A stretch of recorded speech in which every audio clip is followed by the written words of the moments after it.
You want answers? I think I'm entitled. You want answers? I want the truth! You can't handle the truth!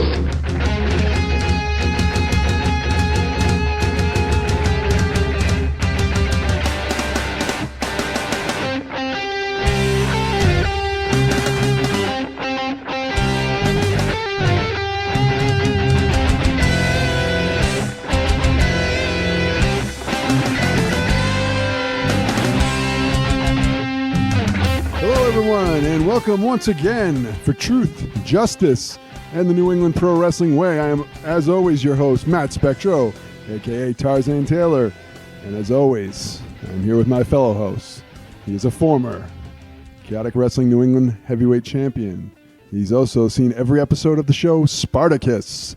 Julian Starr. Hey, what's going on, ladies and gentlemen? That's a weird fact to have about me, is to see the entire show of Spartacus. Also, I was the New England Wrestling heavyweight champion. It's just like, is it the same thing? Aren't they all heavyweights? I don't know. I don't know. The factoids about you, it's getting harder and harder to come up with new ones every week. I don't know if there's a criteria for the New England Championship wrestling, or not the New England Championship. Weight class? Yes, I don't believe there is a weight class for it. I don't think it's like a light heavyweight or anything like that. All right, well, it's good to see you back once again. Yeah, it's been a while. And here we are with episode 6. We're the only podcast that deals, the only one to my knowledge anyway, exclusively with professional wrestling in the New England area, the greatest area for professional wrestling in the country. Why don't you take a minute, Julian, tell our loyal listeners what our show is all about. Well, this podcast is about trying to get the truth. People in professional wrestling tend to be a bit too political, a bit too friendly. Well, Truth, Justice, and the New England Pro Wrestling Way is looking to break that mold. As Tarzan and I sit down with various guests discussing multiple topics, but trying to gain the point of the truth. We will dig, we will probe, no matter how uncomfortable it may become. We will be sure to deliver truth, justice, and the New England Pro Wrestling Way. All right. One thing before we get on to this week's topic, or this episode's topic, since we are bi-weekly. Now that the episodes have aired, I've heard some feedback. Some people said they complain that we don't bury people enough, or our guests aren't burying people enough on the show. And I guess I would ask, is that really what people out there want to hear? I mean, do you think that's what people want to hear? I genuinely do. Here's why. Because drama sells. And so in the world of professional wrestling, everyone has an image to upkeep and a place to uphold. And so I believe that because everyone in the wrestling business right now has to save face because there's always an opportunity at hand or there's always a spot that's needed, you know, no one wants to really speak the truth because you could rub someone the wrong way, which then later on could cost you an opportunity. And so, yeah, I really do think that people could bury each other more, and not so much bury, but more just be like bluntly honest. And that goes for you too, pal. You have a tendency to, you know, when we have to talk about someone, I don't want to talk about names. And so, I mean, I really do think that we could probably open the book a little more, but it's going to be a comfort level for some people. All right, so on that note, anybody in the wrestling business you hate or strongly dislike? Me? Okay, so here we go. All right, so I don't hate anyone because hate is a strong word. However, there's a couple people in the wrestling business I absolutely dislike. I don't like Matt Taven. Okay, I used to think he was a genuine friend of mine, and the more you get to know someone, the more you realize what type of person they are. And anyone who's anyone is going to admit that. Anyone who's actually dealt with Matt Taven and actually can speak the truth for once will know that deep down he is a guy that is for himself and for himself only. I think he's a piece of shit. Whoa. Yeah, sorry. We used to be friends. It has nothing to do with the Casey Ray incident. It has everything to do with just once you get to know a person's character. I can't think of anyone else, really. I mean... Yeah, I've lost a lot of respect for a lot of people. I can tell you that. I mean, he knows why, but I lost a lot of respect for Brian Fury. I lost a lot of respect for, you know, just different people like Mike Bennett. I mean, there's a guy who gets signed to a big company and all of a sudden he comes out with a problem. I mean, I know this is going to sound like I'm picking on him or that this isn't true, but to me, it just sounded like a bullshit excuse. I mean, all of a sudden, all these things happen after you get signed, and to me, it just sounded like a power move, more or less. So I can lose respect for people for this reason, but I mean, you asked my opinion, pal. I'll give it to you. Bold. I didn't expect you to have so much to say on the matter, but what are you going to do? Again, it's going to be one of those things where I get considered negative, and I'm just a bitter person. I have no reason to be bitter. I enjoyed my wrestling career. I don't regret anything. The problem is a lot of people like to pretend or act a certain way, and then when they get called out on it, they freak out. Like, how dare you? I mean, if you've chosen to live your life this way, then so be it. Suffer the consequences. If you tend to rub people the wrong way or people don't like you for it, tough shit. So, all right. I hope that fills the burying quota for our listeners out there. I doubt it. For this week, anyway. Having said all that, we're going to move on to a more positive subject. Tonight's episode, we're going to focus, again, on the man behind the curtain, as we always focus on a New England-based promotion, and we talk to the brains behind the organization. This week, we're going to discuss it is one of the longest-reigning independent wrestling companies in the New England area. It is New England Championship Wrestling, also World's Women's Wrestling. He is our guest today, the wrestling historian, Sheldon Goldberg. Thank you guys for having me here. Should I go back to the car and get my shovel when I'm out of here? Yeah, I mean, so much for tact. That's going to go right out the window, isn't it? Yeah, you're. All right, well, whatever. You're going to be on a balancing beam, pal, and we're going to try and knock you off. So I was convinced No I was going to worries. screw up World's Women's Wrestling during the intro. yeah, you don't tend to enunciate words really well. You tend to mush your words together, Tarzan. So True. I expected a botch, but congratulations. You're better than Kurt Angle saying WWE. All right, so welcome to Shell, John. We really appreciate you joining us today. It's good to be here. Good to be with a couple of old friends. Yeah, I know. It's Yeah. Tarzan, how long did you work for Sheldon? How many cups of coffee was it? No, just kidding. In the early 2001, 2002, I had worked. I Right. had a stint. And then I came back at some point with my brother. 2006, I think. And then I did a couple of singles matches late, I think around 2007 or 2008, Right. I believe. But we're going to talk Sounds about right. Okay. New England Championship Wrestling. Go. We're No. going to hear all the ins and outs, whatnot.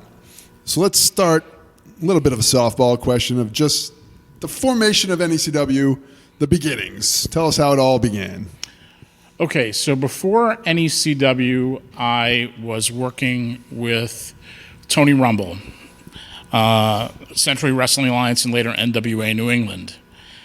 Tony died suddenly in November of 1999, and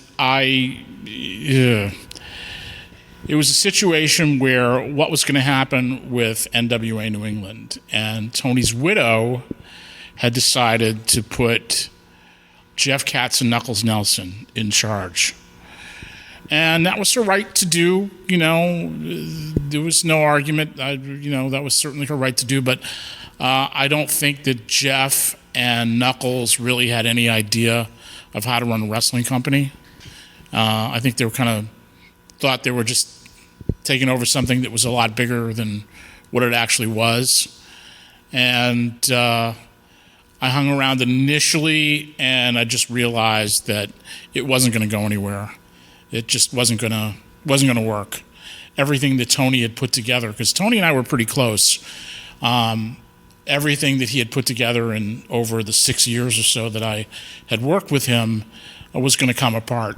And I divorced myself from that. And then I was having a conversation with Scott Dickinson, and Scott Dickinson said to me, well, why don't you start something up? And I thought about it, and I said to myself, well, if I don't do it, I'll always wonder what would have happened if I did. So I wanted to continue promoting locally, or at least helping to promote locally. I don't think I would have promoted on my own had Tony stayed alive. I would have, no matter what, come hell or high water. He was the brother I never had. So had Tony been alive, I never would have taken the reins and done my own thing. I would have stood right by him. But so that's how it started. And so we've talked to a lot of people that run their own company on the show, and what is like the initial What's the list of things I have to do to get the first New England Championship Wrestling show off the ground? Well, Scott was a big help because I really wasn't so tuned into the local guys other than the ones that Tony had been using. When you work for a company, you tend to be stuck in the prism of what that company is and does. And NWA New England was very much the Tony Rumble company. It was very much about his personality and about, what he was about, which he was more of a personality than he was a wrestler. A very shrewd mind for wrestling, but he was what he was, and he stayed within that framework. I didn't want to do the same thing because I couldn't do the same thing. It wasn't, that's not me. So Scott was a big help in terms of talent. Scott was a big help in terms of helping to sort of set the tone for what we wanted NECW to be. And the biggest thing about NECW was I didn't want to rely on bringing in names. I wanted to see what would happen if you gave the local guys the ball and had them run with it, because nobody had really done that. What Rumble did was basically the Sold Show, the same formula that Walter had used and Richard Byrne and anybody else that was promoting locally, which you get one or two big names to be on top, and then the rest is the local guys. I didn't want to do that. I wanted to try to give the local guys an opportunity to carry the ball and run the show. It wasn't about money at that point. It was just about, it was something different. Why not have local heroes and local villains? Why not have people come every month and root for the guys that, are the steady guys? So that was basically the gist of it right there. And, a lot of things, a lot of rude awakenings along the way, which is to be expected. But, I have no regrets about doing that, and I think it worked out pretty well for the most part. So, financially starting, you had to get a ring. So did you own a ring? No, never owned a ring. Always rented a ring from somebody. Okay, so you had to also get talent, the venue, right. The ring. So were you the guy, I don't want to say the term money mark, but were you the guy that was financially backing it all? Did you have a partner, or was it all just you? I had, the only time that I had partners was from 2005 through 2010. But other than that, we'll get to that later on. Just me. Just me.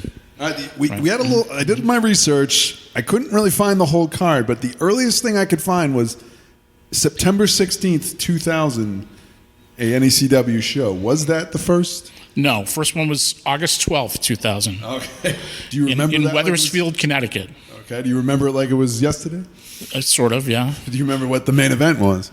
Main event was the first part of a tournament to crown an NECW heavyweight champion. And so what were your feelings going in? Were you like... Scared shitless. I wasn't scared that I was going to lose because it was a sold show. So I wasn't going to lose any money. That part wasn't even in the cards, but just would it go off okay? Would it be all right? Are people going to come back? Yeah, are people going to come back? Or people that bought the show going to be happy with it? I'm just going to back up a little bit. When Tarzan had asked, you said you didn't have your own ring and you always rented. Why was that? Like, why didn't you just try to get everything, so you're not having to, like an investment? Why didn't you just own everything so you didn't have to expense it? Tony didn't do that. He never owned a ring. Rumble didn't do that. Oh, really? Yeah, never owned a ring. Ever. I lived in a small apartment, still do. Where am I going to put a ring? Yeah, I could have rented a storage unit or something like that, but it's more than just a ring. You can't just have a ring. You got to have something to transport the ring. You need to have guys to set it up and break it down. That's something that was better to be outsourced than it was to be. I'm sure that if had I done it differently, we could have done that at some point, but I just chose not to. Okay. So going into the show, the world was a very different place as far as wrestling promoting. So you had to get a ring. The show was sold, so that was taken care of. Right. Did you have to do the advertising, or was the sold show, they took care of that? or did you have to do all like the flyers and the plugging and? I always did the flyers. I was always the one that put together all the promotional materials. I might not have gone around and hung them up or whatever. That was when you sell a show, that's the buyer's responsibility. The buyer is actually technically the promoter. All you're doing is producing an event that they purchase and then they promote. So. But no, I always did all that stuff. And did you book all the talent, or did you have a booker at that point? Scott Dickinson was the booker. Okay. Yeah. All right. So, and this also could be wrong. It was some of the early years are a little spotty in what I could find, but it says Mike Hollow was the first ever NECW That's correct. champion. All right, that is correct. All right, my research is right. That's correct. And okay, so do you remember who he defeated to win that championship? Good question. I want to say it was Bob Evans. All right, Bob Evans. All right, going back quite a way. So the show happens, the first ever. Right. Like we discussed this as wrestling, and we discussed this with our referees. Everyone says, all right, I got through it. Bumps in the road, but overall, I'm happy. This is what I want to do. Is that the feeling you had when the show was over? And to play off that, before we jump into that, like, did your show run smoothly? Did it? Oh, yeah. Without a hitch? Like, no problems? No problems. No problems at all. So you were done, and you're like, all right, this works. I'm going to run with this. This is going to work for me. I knew, when you start anything like this, I'd been around independent shows long enough to have seen the good, the bad, and the ugly. It wasn't new. It was 10 years of hanging around independent wrestling before I promoted a show. So I was not new to it in that respect. It wasn't like I just, got up off the couch one day and said, hey, I'm going to go promote a wrestling show. Not it at all. Not it at all. I went into it completely with my eyes open. So at that point, so the shows happen, NECW is going to happen, you're going to go. Are you and Scott like, this is our plan, this is how we're going to take over the world? I mean, did you have a long-term plan? I did have a long-term plan. Some places are like, I'm going to get a particular building, that's going to be our home base. I mean, how are you going to go from that point after that show had happened? Right. Well, it was a couple of things. We ended up running Good Time Emporium. That was basically our main base of operations, so to speak, our main venue. We also were lucky enough to have gotten a number of sold shows. So that was good. I wanted to be able to run one place pretty much on a monthly basis or every 6 weeks or whatever it was, and create that sense of regularity and so forth. So, that ended up being Good Time Emporium. I had a very good relationship with them, and it worked out really, really well for the longest period of time until they actually went out of business. But it's funny. You say, I thought you were going to take over the world. I never thought I was going to take over the world. I just wanted to be your friendly neighborhood wrestling promotion. I had no designs on being national or international or global or intergalactic or anything like that. I just wanted to be your friendly neighborhood local wrestling show with local guys as the stars, and eventually get to television and run a circuit throughout New England, and that was my goal. And so I had a question about that. So I always felt like promoters or new, wrestling companies, whatever, I never know what their mindset is. So my mindset was always like, people watch wrestling on TV and they go, this wrestling sucks, I can do it better.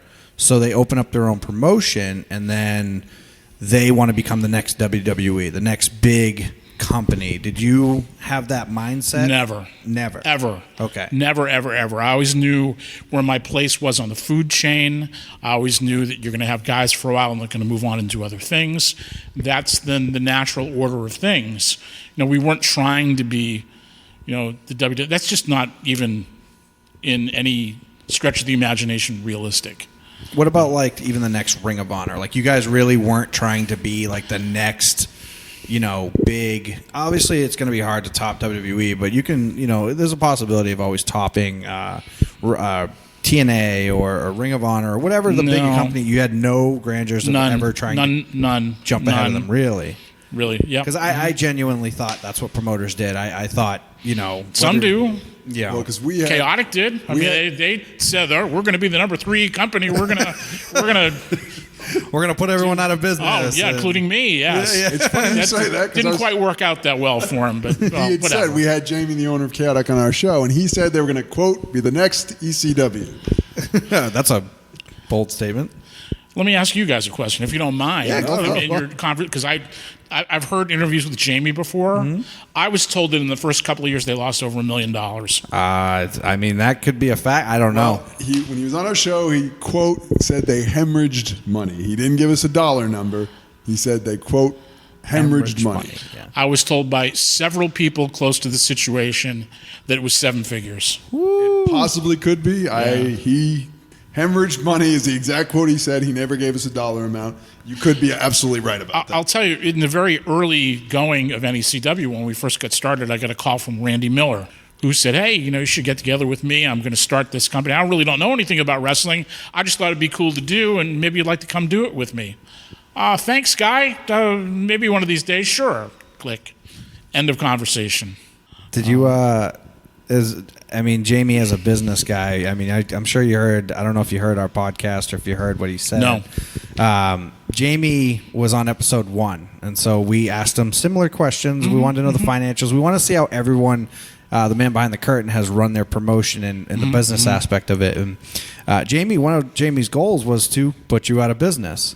What would you say to something like that, where you're saying he's hemorrhaging money? Would you say he's a smart businessman? Do you think it was ever possible for him to run you out?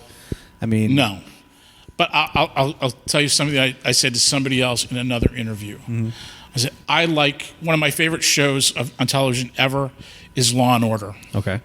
When the show's over, I don't get up off my couch, grab a badge and a gun, and go out and think I can arrest people. Okay? That's... Good analogy. Right.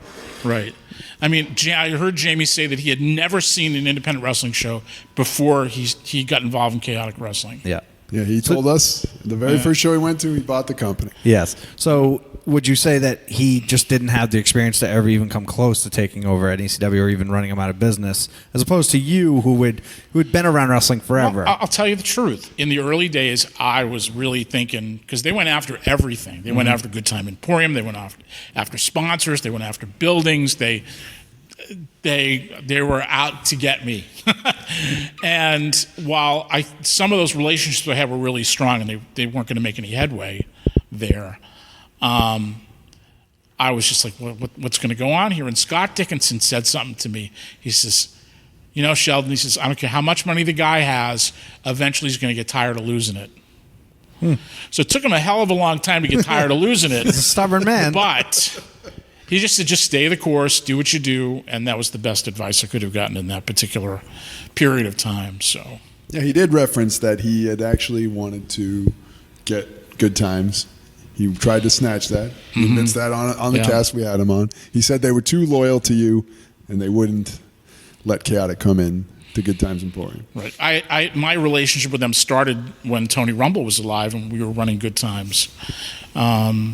So, I had a pretty strong relationship with them, and they had done a lot of things for us. I don't think we really would have gotten off the blocks had I not had that relationship. One of the things that they did for me, which was a key thing in getting early credibility for NECW, was Good Time Emporium at the time was the #1 volume purchaser of Budweiser products in New England as a bar, as a bar restaurant establishment. And as such, they had the ability to go to Budweiser and get promotional support for anything that happened in there.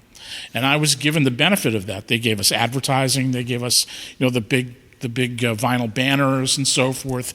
We had swag that we gave away at the shows. They did all kinds of things in the early going for us, and I don't think we really would have gotten off the blocks as well, had we not had that support. And I have just a question based on the whole Chaotic thing. This is just more from my curiosity, because Chaotic Wrestling was what it was, and they had their goals to push you out. And I feel like there was a time when I started, it was NECW and Chaotic were like the biggest companies out. Do you ever wish that you got to take the Chaotic role as opposed to the NECW role? You know what I mean? Do you ever wish you had their book, their talent, and their stage? Wish I had Jamie's money. That was about the only thing. I'll tell you an interesting story. The first time I came up to this building, this is the third time I've been up in this building. Mm-hmm. The first time I was invited up here, Sonny Goodspeed was booking for me at the time.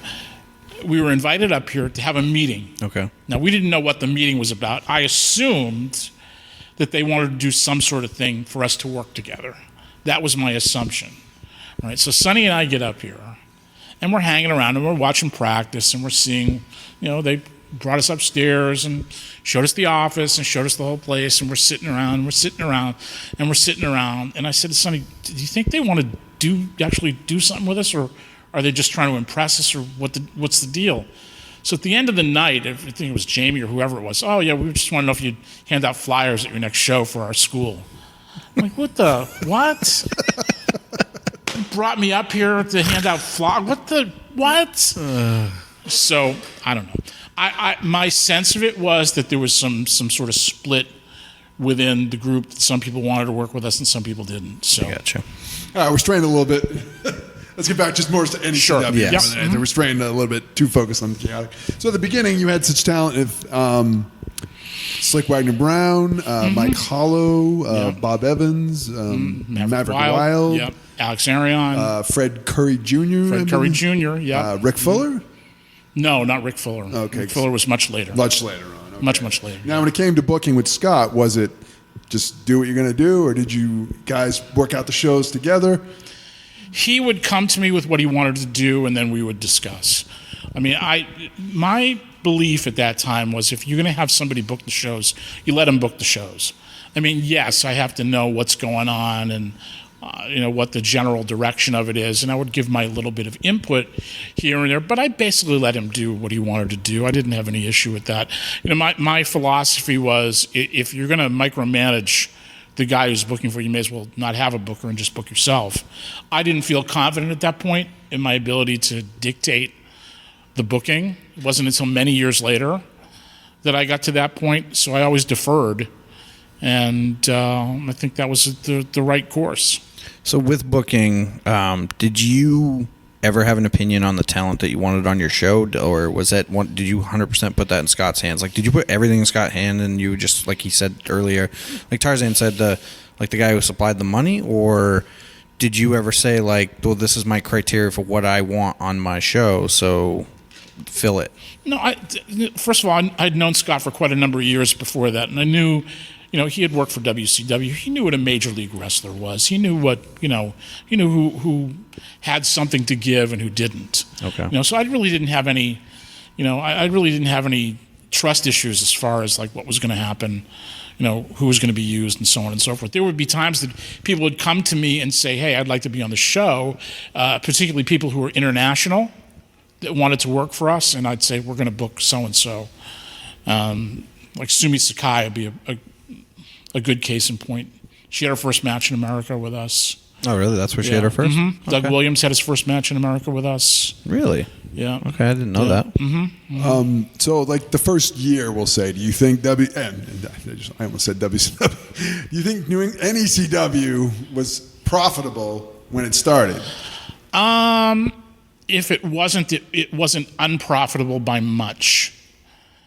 It was never, for me, unprofitable. I only had one really horrible, disastrous year, and that was the year and a half that Bob Evans booked it. Seriously. Is he just disaster? Is he just a bad booker? Did he not understand business? Bob is just a selfish scam. Bob is just an embezzler. Okay. Totally. Complete embezzler. I only know Bob for the Uncle Bob that all the wrestlers know. I know the guy that total fake. Wants to help you out. Scam, a cheat, a thief. You want me to get my shovel now? Or I don't think I need it. I'll just use my hands, okay? Okay. All right. The guy is a complete... Bob hangs with Bob. Bob should be hung by his neck. So what exactly is causing the animosity? Like what in detail kind of happened? Before we get right to there, okay. Is Bob the first booker to take over when Scott left as the booker? No. Okay. I just wanted No. to clear that up first. Scott was going through a difficult, this is about a year or so in. He was going through a difficult period. His marriage had broken up, I believe. He was looking to leave the area. And he just didn't want the responsibility of booking. He still wanted to be around and be involved. So he just, didn't want to be the guy doing it.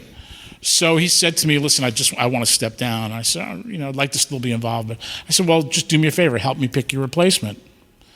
So it came down to 3 people. It came down to Bob, Maverick Wild, and Sonny Goodspeed. And the reason that it was Sonny Goodspeed was because he wasn't in the ring for us. I think that's a smart idea. Yeah, I mean, Tarzan and I talk about this all the time. If you're still wrestling and booking, it is Not good. It's like trying to direct yourself in a movie. Yeah, it's 9.5 times out of 10. Some way, somehow, that booker is going to put themselves either for the title or book their storylines better than others or put themselves as the priority. So, Right. I mean, that's to me a smart move as well, putting Sonny there. Don't worry, we're going to get back to Bob. I wanted to do the timeline I gotcha. of when he becomes the booker. and Yeah, let's get to heavily where he involved in tells, the and then you wrestling. can kind of elaborate as to what So happened. Sonny takes over. Would you say there's massive changes from Scott to Sonny? Like Not really. as a whole? Well, what was happening in the background of that is Steve Bradley had come back to the area. And when Steve came back to the area, I reached out to him and wanted to bring him in to work. Yeah. I knew that he had started a school. I did not know that he was going to start running shows. So I asked him to come in, if he'd like to come in and do a couple of things with us and whatever. If I can help with the school, help steer guys up there, I'd be happy to do that. I knew him somewhat from before because Tony Rumble was the guy that was really responsible for him getting his deal with WWE. Believe it or not, he was booked on one of Tony's cards, and Cornette saw him. Cornette was the one that said, Cornette was working with us at the time, and Cornette was the one that kind of plucked him and said, we're going to sign this kid. So no, I really wanted to work with Steve. I had no idea what his larger plans were. And he was, plotting his own takeover of the world, I guess, in the background, unbeknownst to me. And so, Sonny was kind of being pulled in a couple of different directions. No, I thought Sonny was a good guy. I thought Sonny was a good guy, and I thought he was a good wrestling guy, but not necessarily a booker. I didn't think that Sonny had the big picture.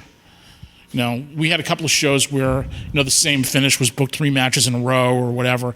I think he was okay with a match, but with the larger picture of how to book a company, I just don't think he was into it. And at that point, we brought in Kevin Kelly. Okay. My buddy, I love Kevin. Well, the thing about Sonny, and this is not, I don't think it's his fault, but it was with him, I felt the beginning of what became a pattern in NECW was a new booker came in, all this new talent that they were close to would come in, and it felt like the company would change, the roster seemed to alter. It seemed to happen a lot with, and we're going to get to everybody, but with him, with Kevin, with Bob, with the Storms, it just felt like that was the beginning of a pattern in NECW where a new booker would come in and then the roster would be flipped upside down with whoever that particular guy liked. That is a pattern in all of independent wrestling. But you're correct. You're absolutely correct. And bookers do that. Bookers book the guys that they've worked with, the guys that they know, the guys that they think they can trust. That's what they do. Or, in the case of Bob Evans, the guys who are paying him to be his students. We'll get to that. We will get to that. We will. Yes. All right, so Kevin, it wasn't like Sonny didn't have a bad breakup or anything. And no, but once Kevin came in, Sonny just left. He just didn't want to do it anymore. Like I say, I was pretty fond of Sonny. I thought Sonny was a really good guy. I still do think he's a good guy. I love Sonny. I just, it's hard. It's hard for somebody that's not really intimately involved in a business monetarily. Here's the big thing that nobody says about independent wrestling. You are never, ever, ever going to get full-time money results out of a part-time business. It's just not possible. You can think you're going to take over the world. You can think you're going to be the next number 3 promotion, but it ain't going to happen. either you settle for that and you say, okay, I'm going to make the best of whatever this is and just go forward and do my best, or you don't do it. It's that simple. So, And how did the Kevin Kelly relationship with NECW begin? well, Kevin had reached out to me. I had met Kevin a couple of times. Bob knew him pretty well. He had just been let go by WWE or WWF at the time. You said Bob got let go by WWE? No, Kevin. Oh, sorry. Kevin. Okay. So, he wanted to come in and be, originally he was coming in to be not the booker, but he was coming in to, help out and advise and beef things up. I thought it would be a good move to have somebody who was, at the time, he had not been fired yet. He was, he was still working there. I thought, oh, what a great thing to have. A guy like Kevin Kelly. I liked Kevin immensely. I thought Kevin was a great guy. I thought he had a lot of good ideas. He's on the scene up there. So just like Steve, when Steve Bradley came back to the area, he had been in the mix of everything. And that's why people flock to him, because he's the guy that knows what they want because he was doing it. Yeah. Same with Kevin. He had a lot of good ideas that he brought to the table. And, I enjoyed working with him, but I don't think he took me very seriously. And, I can understand why. But would you say, like, as a whole, the time that Kevin did book for you, was it profitable? Was it good? Was it subpar? Was it par? I mean, what was your genuine across the board consensus? Wasn't profitable. Okay. But, again, losses were never, only with Bob were losses really horrible. Like, or you really horrific. noticed like it. I couldn't cope with it. Okay. Although I did cope with it, but it was Kevin had a lot of good ideas. He brought a lot of good things to the table, but his heart wasn't in it. It's not like he's trying to help make this thing a success. He was there to get some money and have fun and do some things and go. You think he brought any radical changes to your company at that point? Some. Most of those changes were good. Anybody that he brought in was good. Anything that he did had a level of quality to it. So, And looking back, would you have still done it? Would you have changed anything? Like looking back, knowing I have what you no know regrets now? about anything, even the horrible things, because sometimes you have to learn the hard lessons, and that's the only way you learn them. I don't know anybody that does this that hasn't gone through some sort of a hard bump in the road somewhere along the line. I would assume. I was just gonna say. I would assume it's not smooth sailing for anyone. Yeah. So, No. I mean, I like Kevin as a person. I have to assume, like you said, he was in the thick of it when he was at WWE. So I assume he would give you some good ideas. But yeah, I was just curious because you hear mixed reviews and mixed opinions on Kevin. I've always liked him. He's always helped me in every way, shape, or form. So He's a worker. I didn't know he was a booker. I'll tell you that. So Yeah. I was curious what. He's a worker, though. Yeah. He's a worker. He fancies himself to be one of the boys, which he is not. I got you. But he's a talented guy. Okay. Any company would be lucky to have somebody like him. I only remember. I was. Fact. For whatever period that was. Yeah. My memory of him is an NECW show my brother and I booked where we had to cut some stupid goddamn promo that he made us practice 15 fucking times in the back, which to this day I'm convinced is a rib, but Probably. yes, where we said dude 1,000 times. So I want him on the show just for the sole purpose of asking him if that was a rib or not. Probably was. Yeah. And then Kevin leaves. Mutual or he quit? No, he didn't. Well, he said, "You can't afford me. I got to go." No. Which Now that's was true. I was It was just going to say, true. was he Yeah, it was expensive? true. Okay. No. But that didn't make the company's profits. Like you weren't starting to lose a whole bunch of money adding him onto the roster. No, it was Bob taking over for him to push that over the friggin' cliff. All right. So, All right, so Yeah. Kevin Kelly leaves. Kevin Kelly leaves. The new booker is one Brutal Bob Evans. All right, we're going to take a break. And when we come back, we're going to discuss the controversial booking of Brutal Bob Evans plus the formation of World Women's Wrestling. More with Sheldon Goldberg when we come back on Truth, Justice, and the New England Pro Wrestling Way. I'm pro wrestler the Kingpin Brian Malonis. And I'm referee Mike Crockett from the Wrestling Podcast About Nothing. I spent most of my weekends half naked in front of throngs of people at VFW halls and Elks Lodges. And I've watched, not that there's anything wrong with that. Every week, listen to us tear down the curtain and tear down each other in the process. It's the WPAN. Nothing more, nothing less. New episodes Mondays on your favorite podcast app or on our website, thewpan.com.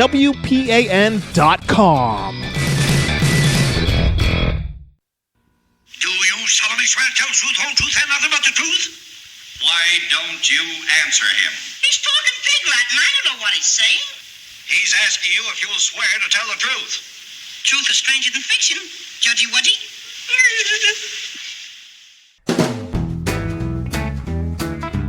All right, and we're back to Truth, Justice, and the New England Pro Wrestling Way.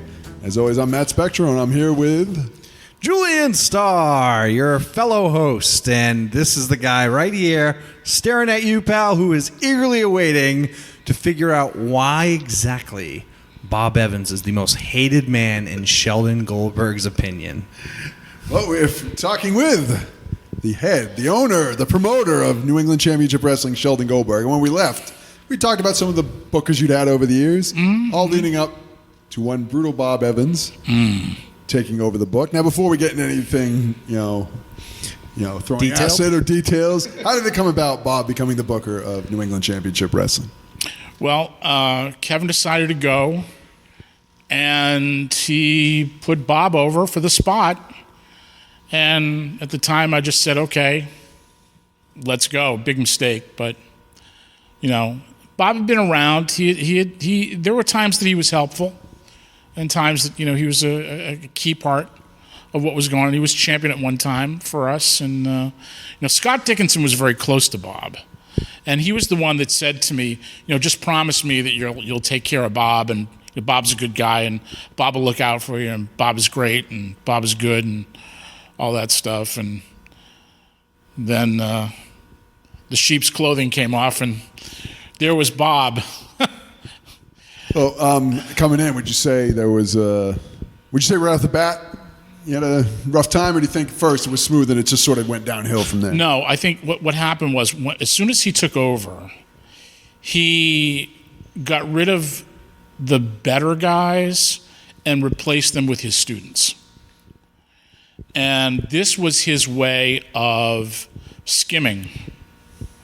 Because what would happen is, what was going on in the background of all of this personally, and I've never really discussed this publicly, but that year and a half, my dad was on his last legs, and I was very depressed about it. I was barely keeping my world together because my dad was dying, basically, and I'm trying to continue this business that I've started and keep a regular job. I always had a regular job whenever I was doing this. So, it's not like, I just had all this cash sitting around, I'm going to run a wrestling promotion and that's all I'm going to do. No, I worked a regular job, usually a 40-hour week. For much of that time, I had a job that had very flexible hours. So I was able to do both things fairly well, time-wise, at least time management-wise. But during that period, I had a regular 9-to-5 job, and my dad is dying, and I'm trying to keep this ship afloat. And then there's Bob Evans, and he's getting rid of, and I don't have time to micromanage Bob Evans. I've got to trust that he's going to do the right thing. And it got to the point where the sicker my dad got, the less control I was exerting over what was happening in wrestling. Like, I wasn't writing out all the payroll and all that. I just say, okay, well, here, pay everybody. Here's some cash, pay everybody. And I knew, I didn't know at the time. I didn't even think about it at the time.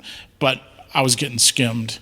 What happened was the guy that was supposed to get $20 would get $5. The guy that was supposed to get $50 got 20, and like that. And the rest of the money was going into Bob's pocket. So to back up a little bit, Sure. you said Kevin Kelly handed the book over to Bob? Well, no, he said he was going to step down, and Bob had been sort of assisting him. Okay. So that was sort of the natural transition. And did you, out the gate, did you already have a negative opinion about Bob Whittick going over there, or did that build up over time due to the situation? No, I actually liked Bob. I actually wanted Bob. The way Bob struck me when I first met him is that here's this guy who he doesn't have a WWF body. He's not a major league wrestler, but he's got passion. He's trying to teach people. He's trying to help guys, whatever. Hey, this is kind of what NECW is all about. The guy that isn't a WWF guy or a WWE guy now, as they would say, but, the guy who could be a local star. That's kind of what we were about. So, it got to be so blatant after a while that he was just out to screw things over that, and, people say, well, why don't you just get rid of him? And I had too much else on my mind, I just wanted to keep the ship afloat and get to the next show and get to the next thing. So, with no disrespect to your father or anything, was it you're having other things on your mind, or was it what we've always talked about and we continue to hammer home, the political nonsense that goes through, which was, Bob's this guy who had jobs for WWE, who kind of has some ties in the wrestling business. I don't want to rub him the wrong way. Getting rid of him, it wasn't anything. No, like Bob that. was a joke. He was a joke. I knew then that, but here was a guy who so wanted it so much that the way it struck me at the time was, here's a guy who's looking to be redeemed, but he didn't want to be redeemed. He just wanted to be what he was. I don't think he knew how to be anything else. The best way that I can describe Bob is, before I got involved in wrestling, I used to be in theater. I was a PR guy for Broadway shows and shows on tour. I was a writer and a producer and so forth. And there were people in the theater industry that we used to call intimidated by talent. In other words, actors who did community theater and nobody around them could be better than them, because otherwise they'd be exposed as not being very good. That was Bob. You could never have anybody around him who was better than him. And I'll give you a perfect example. Doug Williams had been coming over for us now and then. He really wanted to break into America, and I indirectly helped get him into Noah in Japan. But I wanted to do a program between Bob and Doug. And Doug came over and did a seminar, and Bob kind of torpedoed the seminar. He told the students not to go, and so forth. And we had a match between him and Doug, and Bob kind of deliberately fucked up the finish.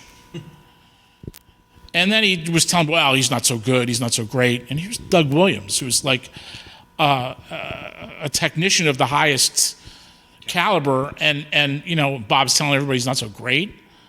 He's telling the students, oh, he's not so, I worked him and he was the shits, And it's just like bullshit, So you could never have anybody around Bob that was better than him. Was there any talk of making Slam Tech like the official school of New England Championship Wrestling?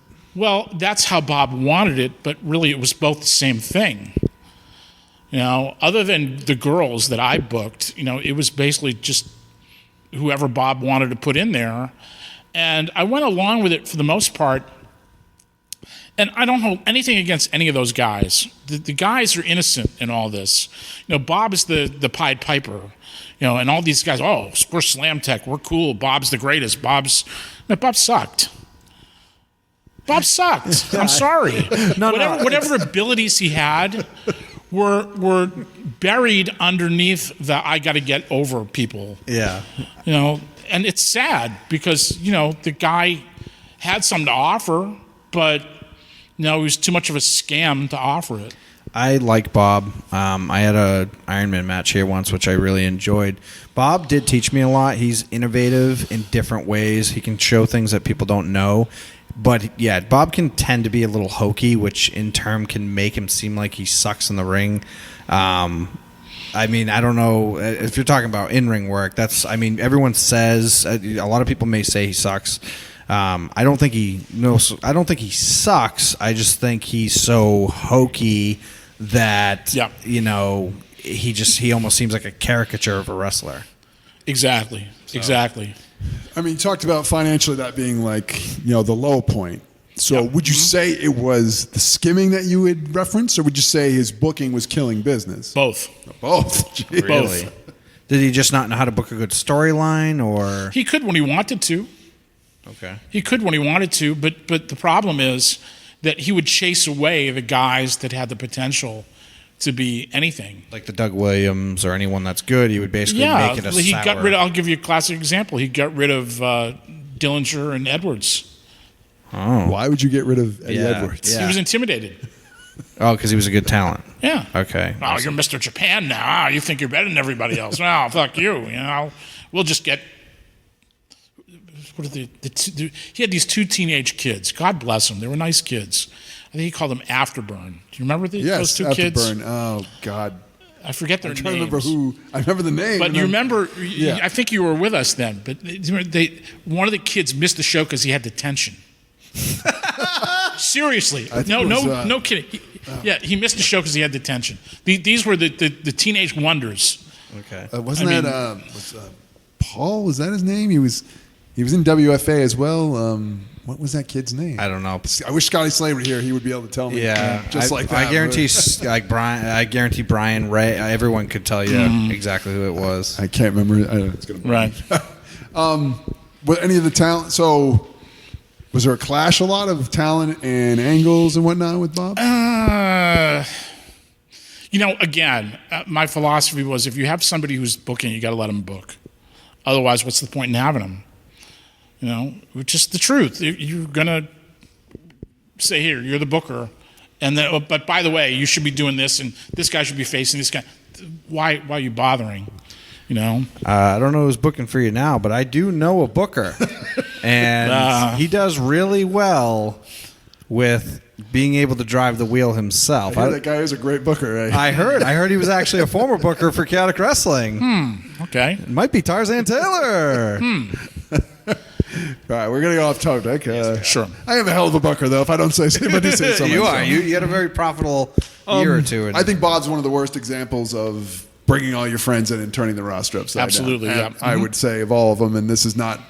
Right. I've got nothing really against Bob personally, but I think that's one of the Just worst. wait. Hang around him long enough. That's one of the worst. You'll get better. I've seen. What? You hang with Bob? Come on. Why not Bob? No. Some of the good things came under Bob's regime. If I'm not mistaken, the first Iron 8 was when Bob was the booker. 2004. That's Is that correct? 2004. But that was not his idea. That was my idea. I was just going to ask if that was Bob's yours. I believe Chris Venom won the first ever. That is correct, yeah. I believe Doug Williams was in the match. Doug Williams was in it. Yeah. Brian Fury. Bob Evans, right? Bob Evans. Paul Terrell from England. Was Maverick great Wild, hand. yeah. Maverick Wild, yeah. So it was under Bob's regime, but you would say he had nothing to do with the concept. He did not have any. How that developed was the year before we had our anniversary show, and the main event of it was a 4-way 45-minute Ironman match. Okay, I do. If you remember that. Yes, I do remember that. Yeah. And that got over so well that I said, Jesus, why don't we just take this and make it its own thing? And so the Iron 8 was, 8 guys compete to get to be the 4 that do that match, and let's make it a signature event. Like WWE has a Royal Rumble or a Survivor Series or whatever. This would be our Royal Rumble or our Survivor Series. So that's how that came about. Not to be confused with the Steel 16. Or the Stolen 16 in the case of Bob Evans. Anyway, go ahead. Would you say that? STEAL. Steel 16. There you go. Would you say once it was successful, you were happy, though, with the Iron 8 when it finally came and happened, the first one? It didn't work the first year because we did it as a 2-night thing. Promoters try to say, how much can I squeeze out of this? Yeah. But the following year, when I had new partners and we did it as a 1-night thing, that's when it clicked. Did you ever... did you build to these angles, or they were just like one-off matches? Like, you know what I mean? Like, it was just, hey, there's a tournament. Was there ever... Some of them were. Some of them were, but some of it was its own thing, and that's how it should be. Okay. Did you ever feel like you were more successful building storylines into this tournament, or just throwing it as like a highly anticipated tournament with no... Just a highly anticipated tournament, but whoever won the tournament now was an elevated individual. That was the way to elevate somebody to the top of the ladder, so to speak. And when it was done, would you and Bob both agree, like, oh, that really, that's good, we should do this again? Or were you, like, in agreement? This is when Bob stole it to steal 16. Oh, this is great. I'm going to just take it for myself. Yeah, all right. So another thing that happened under Bob's regime, which is a good thing, it was the seedling that would grow into World Women's Wrestling. Back in June of 2005, you did Super Slam, and forgive me if the date is wrong, where you were going to run your first ever all-girls show. Correct. You did a double bill you did the regular Doubleheader. NECW show and the women's show on the same day in the same building. Right. And tell us a little bit about how that came about. Okay. Well, first of all, at the time, there were quite a few girls wrestling locally. Was Shimmer a thing at that point? Yeah, Shimmer had just started. Okay. Actually, it wasn't Shimmer yet. It was IWA Mid-South and I think what they call Volcano Girls. You guys or whatever. know The girls. But I was friends with Dave Prazak. So he and I were really the only ones that were interested in doing stuff like this. Bob was not interested in it. He hated it.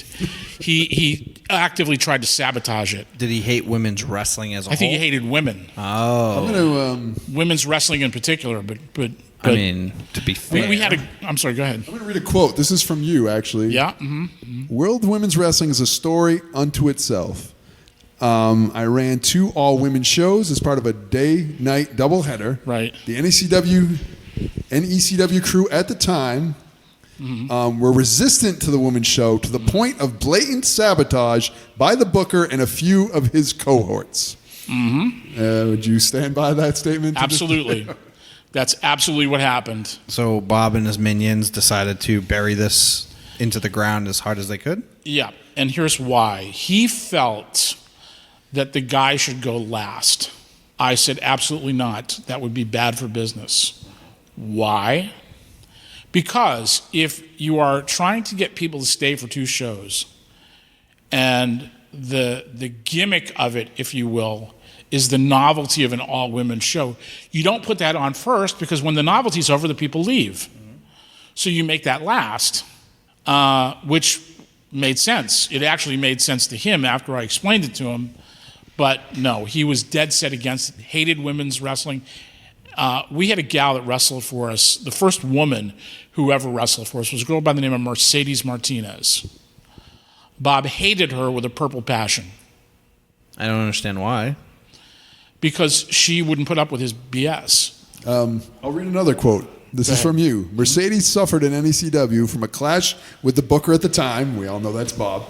This individual, Bob Evans, hated women's wrestling and would always run down Martinez behind her back. I would try and bring the 2 together, but sometimes that's just not possible. I end up booking the women's matches myself most of the time. That's correct. I'll tell you a funny story about that. I'm glad that this is all consistent to now. Right. Well, Bob, there was one time when we had a show in Framingham, and Bob had done a seminar earlier in the day with Les Thatcher. Yeah. And Les was, Bob and Les were like Yeah. 2 peas in a pod. So Les comes to the show, and he's watching the show, and of course I have Mercedes in a match. And Les comes up to me and Bob, and he says, geez, that Mercedes, she's the best worker of all of them. He's looking at Bob saying, she's the best one of them all. She's the greatest one of them. You should bottle this one. And of course, Bob is like steaming because he hates her. Wants her to disappear. Does he have a personal I know Mercedes. I haven't seen her in years. Yeah. I never had a issue with her. She was always nice to me. Great girl. Did he hate her personally, or did he just not like her getting attention? I think it was both. I think he he was intimidated by talent. So, I mean, are you guys clashing back and forth going into this show? Like, is he yeah. trying to talk you out of doing it? He didn't try to talk me out of doing it, but he wasn't a fan of it. He hated the idea of it.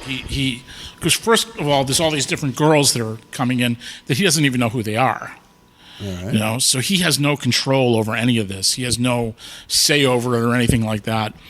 And he just wants it to go away so that he can control the ball and the shell. That he can this all of a sudden now there's this other thing going on here that he has nothing to really do with, and that's not a good thing if you're Bob and trying to manipulate the situation. Women's wrestling at this time, I'm not sure of the timeline as well, but I'm still in high school or middle school at this point. But 2004. Right. Yeah, I'm in high school. So at this time, women's wrestling was still kind of a big deal. So, I mean, it sounds like he's trying to book At that time, it against was the not grain. a big deal. It was not a big deal. Quite the TNA opposite. knockouts were not a thing yet. When I say, like, I guess you Shimmer had just really started. We talked Right. earlier. The WWE's revolution was years away. Yeah, no. When I say big deal, I meant like more towards like it's like he said, it was a novelty. So it sounds More of a like special attraction. yes, it's more of a special attraction, and we. As much as these fans don't want to admit it, there's a lot of creeps out there. So they like to see women wrestle. It sounds like Bob's booking against the grain at this point. Right. And my whole thought with what became World Women's Wrestling was, why can't you do the same things with women that you do with guys? Why can't you have the same angles and the same programs and the same, why can't you run it the same way, just with women instead of guys? I said this before in the episode with the women. I'm not a fan of women's wrestling in any way, shape, or form. However, I understand the business aspect of wrestling to the point of if something is drawing and people consider it a novelty at the time. I mean, as much as I wouldn't want to watch it, doesn't mean that I have to not book it just because I don't like it. Right. And the other side of it too is that women's wrestling, it's almost an expected part of the business. If you're watching wrestling on TV, any major, this is a women's match. Unless, of course, you were Ring of Honor in the early days, which had no women's matches. Or if you were Chaotic Wrestling, they had no women's matches either. But anyway, I digress. I just thought it was an asset that was not being utilized, and it was an opportunity for us to do something that would capture the imagination and attention of people. And in the very beginning, it absolutely did. I mean, it worked a lot bigger than I thought it was going to work. Would you say that, for the most part, you feel like you kind of introduced that to New England wrestling and Without a kind of doubt. innovator was Without a doubt. introducing women's wrestling? Absolutely. Now, on that, I'm not going to say I'm going to defend Bob, but since I don't know his version of the story, but What a fucking I'm not defending him. backpedal. I'm just my question is more if I was the booker for Chaotic for a long period of time. Were you? I don't know if I mentioned that. That's okay. Sometimes ideas were presented to me above me that I didn't particularly care for. But still, my job as the booker to have a show that's successful, not only financially, but for the crowd watching. So I don't understand, as much as he may not have liked it, why on earth would you not try and make it successful? Why would Bob not want to make Yeah. it successful? I mean- I just told you the answer, is that he couldn't control the shell game if there was this other entity here that he wasn't involved. He had no interest in it to begin with. Yeah. So he wasn't going to book it because he wasn't interested. So here's this other thing that I decide to do over here that he's not controlling, and that's not good if you're Bob, Mr. I'm going to control this whole deal. Do you think that Bob would have changed his tune if he had trained those women? Maybe. We had a couple that he did train.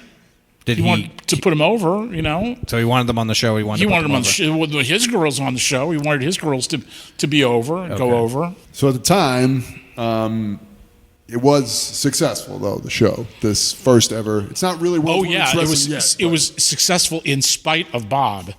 It made money in spite of Bob trying to destroy it.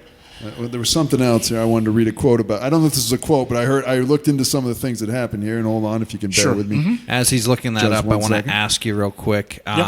Did Bob ever, although, like you said, in spite of Bob didn't want any part of it, but if it was successful, did you guys make money on it? I did. Okay, so, I mean, did Bob try to get his hand in that money?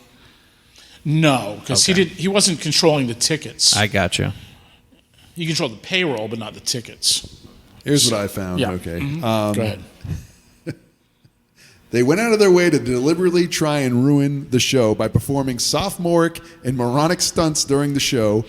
Bob would play the wrong entrance music. He played girly music or just goofy music to make them look dumb. He would send Rocco Abruzzi out dressed as a bush mid-match to distract the crowd. I don't know how you dress as a bush.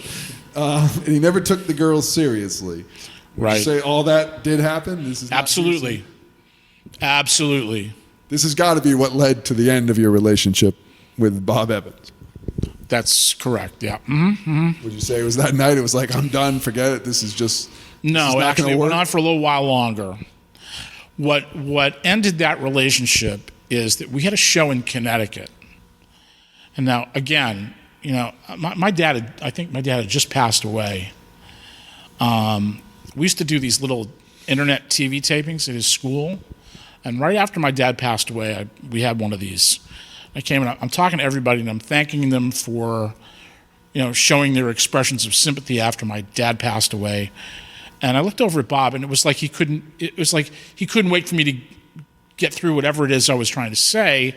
So it was like an inconvenience to him. It really pissed me off. He also didn't come to the funeral, which also pissed me off. It was like it was a show of disrespect, basically.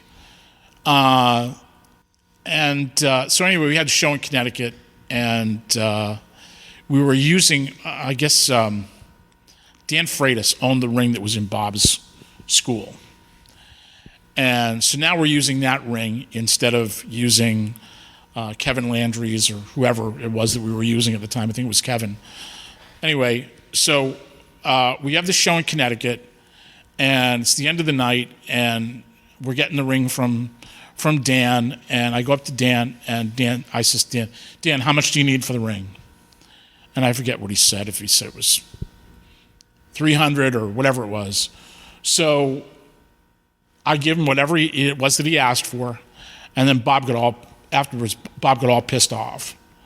So I think it was, he says, give me $150, I think it was, or $200, I forget what it was, when I was used to paying like $300 or whatever. So I just gave him I figured, okay, we're getting the ring from him. I'm getting a discount. Okay, great, fine. I give him exactly what he asked for. Bob is standing right there. Then afterwards, he calls me up and he blows up at me. Oh, you ripped him off. And Bob said, how did I rip him off? I asked him how much he needed for the ring, and I paid him. You saw me. I'm standing right there. Well, you should have paid him more, and blah, blah, blah. Well, what was happening was if he said $200, Bob was charging $400 and taking the $200 and putting it in his pocket. So that was the scam, and because Bob got exposed at that point, he totally blew up, and that was the end. Wow. I quit. I'm going to take everything with me. I'm going to get all your towns. I'm going to do this. I'm going to do that, and that was the end. How can someone threaten to take your towns? Like, you got one. That's a pretty bold claim. I mean, yeah. No, that's Bob. All right, so we're going to move on to, in my opinion, one of the most exciting times in the history, at the beginning anyway, in NECW.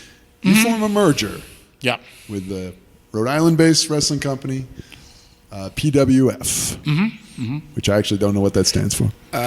Premier Wrestling Federation. Yes. And you and I believe it was Matt and Kyle Storm form a partnership to merge the two companies. Correct. Now, how did that come about? After the split with Bob, George Carroll reached out to me and tried to get us together. When my dad passed away, Kyle had actually reached out to me and told me how sorry he was, and I had seen them socially off and on. Sometimes they'd come to shows and so forth. They were there the first women's show that we did when Bob pulled his BS, and they saw the whole thing go down, and that was kind of the cue to them that maybe this arrangement wasn't long for this world. And maybe there was a possibility of us working together. So George kind of brokered that. And was it a case of, all right, we're going to pool our money, pool the company, we're going to, was it a 50-50 partnership? No, it was not a 50-50 partnership. What it was they had a partner named Roy Rossi, who was basically the money man. And it was the four of us, and we each had 25%. So I went from being 100% owner to 25% owner. And the reason that I did it, two reasons. One is they had all the stuff. They had the ring, they had all the equipment, they had an entranceway. They had the technical end of it. So that wasn't something that I had to worry about. Roy on the surface of it was more or less a business guy. So I could worry a little less about that instead of having to carry all that on my own. And it was just a case of, this is what's best for business. Sometimes you have to, you have to let other people in to get bigger. You can't, on my own, I was only going to be able to do so much. So 25% of a bigger pie would be better than 100% of a smaller one. Simple as that. Was the partnership a genuine contractual partnership? Did you guys have contracts involved? There was never a contract. It was just a handshake deal? Just a handshake. I mean, I guess what determined who owned what, where, when? Like, how did that break down as far as ownership went? Like, who got, like, when you guys say 25, 25, 25, 25, like, was there like, all right, you're in charge of this, you're in charge of that? Like, how did that break down necessarily? I don't think it broke down in terms of well, you do 25% of this and I'll do 25% of that. It didn't break down like that at all. Now, I was doing pretty much all of the front end stuff, website, graphics, ticketing, PR. I started doing more the video, the post-production of the video. Those were the things that were, I think, strong suits that I brought to the table. Where they were doing the setup and the breakdown. Matt was really the booker, so to speak. Kyle was more of a setup guy, but Kyle wasn't there a lot in the beginning. He had gone to Florida for a while, so he was absent for part of it. And for a while, it worked really, really well. Well, at the beginning, I remember I was still a worker, and it was an exciting time. You guys had John Walters, you had Brian Fury, Eddie Edwards came back, DC Dillinger, Nikki Rocks. One of actually the first shows I started training here, one of the first shows I went to after training here was an NECW show. And I just remember being in awe because it was the Quincy Armory, right? And I walked in and I just saw this big entranceway and my eyes lit up and I was like, what is going on here? Saw this big venue and then I saw Max versus Al in a cage match and Max Bauer against Alex Arion in a cage match, and I was just like just in awe of like the whole setup. And I just remember like you said, this was exciting. This is where I wanted to be. Like, I wanted to work for this company. And I also liked that in the very first show, you immediately took the title off Bob's champion, Paul Lombardi. Immediately, the very first show, he lost the title. Let me tell you, let me put over Paul Lombardi. He wanted to drop it the right way. He insisted on dropping it the right way. But God bless him. Really good. Now he's a big TV guy, big director. In fact, I was out in Vegas last October. I was helping my friend Howard Brody with Ring Warriors, and Jared was directing the whole deal. So this was a pretty exciting time. I mean, NECW, in my opinion, at that point became kind of the place to be for workers at that point. It was really took off at the beginning, was very successful, I feel. I mean, you would know better than I would. You were there. Yeah. But I remember, I believe Rick Fuller came back, Max, Alex. Eventually, yeah. I mean, it was, and right. Todd. And I remember going to a show at the Quincy Armory, and I was just like, wow, this is like exciting. Like the crowd was like really hot, and it was hot. It was big. It drew big. Made me want to come back as well. It was it was an exciting time. I felt like you said, I felt like that was the place to be. That's where you wanted to work. Right. And at that time, going into it, was there like they brought the guys from PWF, and you had your guys, and I'm sure there was guys, but it was mostly PWF. There were only a very few NECW guys, so to speak. I brought back Sabotage, Edwards and Dillinger, Arion, Alex came back, and I think that was it. Those are the only guys I was really interested in.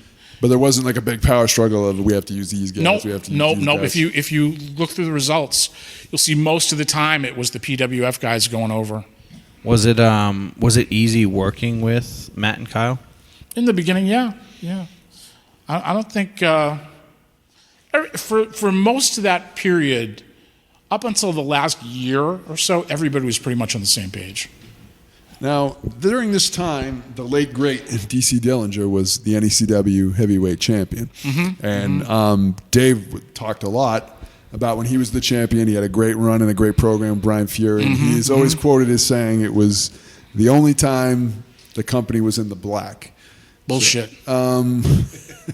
First of all, would you say you were in the black when Dave was the champion?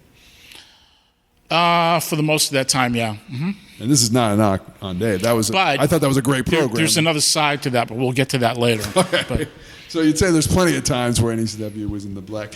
And not to misquote him, maybe he said it was one of the few independent companies that could say he got them into the black. I don't want to say Dave said. He has no idea what the money was or what the books were. None whatsoever. It's just how he felt based on the angle. He the felt book, based on what he was drawing. He was.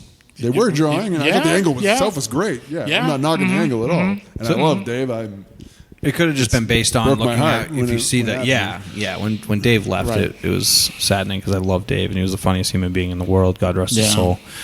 But I remember being on a show in Maine and that's what he said. He's like, I remember he was like, the one time I was on top, that's when NECW was in the fucking black, baby, something like that. And it just used to make me laugh. But that was always one of those questions that we wanted to get out to you was, right. I mean, I assume he based it on when you go out, you see the crowd, you see what type of draw you're getting. I just assumed he was talking to Matt and Kyle and they were telling him, Giving them what the numbers were. I mean, I don't. Well, I got to tell you, I mean, I was shown books. I didn't really keep the books. That was Roy. And I question some of those books now in hindsight. I think money was made. I didn't make it, but money was made. So you think numbers were fudged just to kind of be like, this is what we can show you, but this is what we actually have. Okay. There was a lot of waste there too, but that's another story. And under that regime, the actual formation of Triple W happened. That became a promotion. It wasn't just the one show. It was now. It was right after the split with Bob. I decided to call it World Women's Wrestling and make it its own thing. And you had Nikki Rocks, who became Roxy Laveau in TNA. Sarah De Laverne, I remember being on at least one show, maybe more. One. Got him. Sarah Del Rey, right. Thank you. Right. Mercedes Martinez, Mistress Belmont, right. Tanya Lee. I'm trying, God, my memory's the worst. What was that? Ariel. That was the girl I was trying to. Those were, I thought, they were entertaining shows, and I think they were something that wasn't being presented in New England at the time. It was different. It was unique. It had something that no other. Us and Shimmer were the only companies that were really doing that.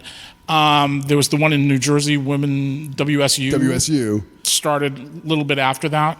So you can say you want about women's wrestling. I know Julian hates it. You can say you could even say the shows were bad, but nobody else in New England could say they had a show that was offering something that nobody else was offering. Right. I'm not so sure that my partners really gave a shit about it. I don't think they really wanted to do it. But what had happened was I had decided to go for it and do it. And what happened was, PR-wise, it took off to the point that nobody expected that it was going to take off to. I mean, in the early days of it, we were getting... Nikki Rocks was in every major newspaper in the metro area. I even had the girls on Maddie in the Morning. Whoever got on Maddie in the Morning, local wrestling. We had I was always good at getting newspaper press. Just, of course, now this is before social media really, really kicks in. So newspapers were still a thing.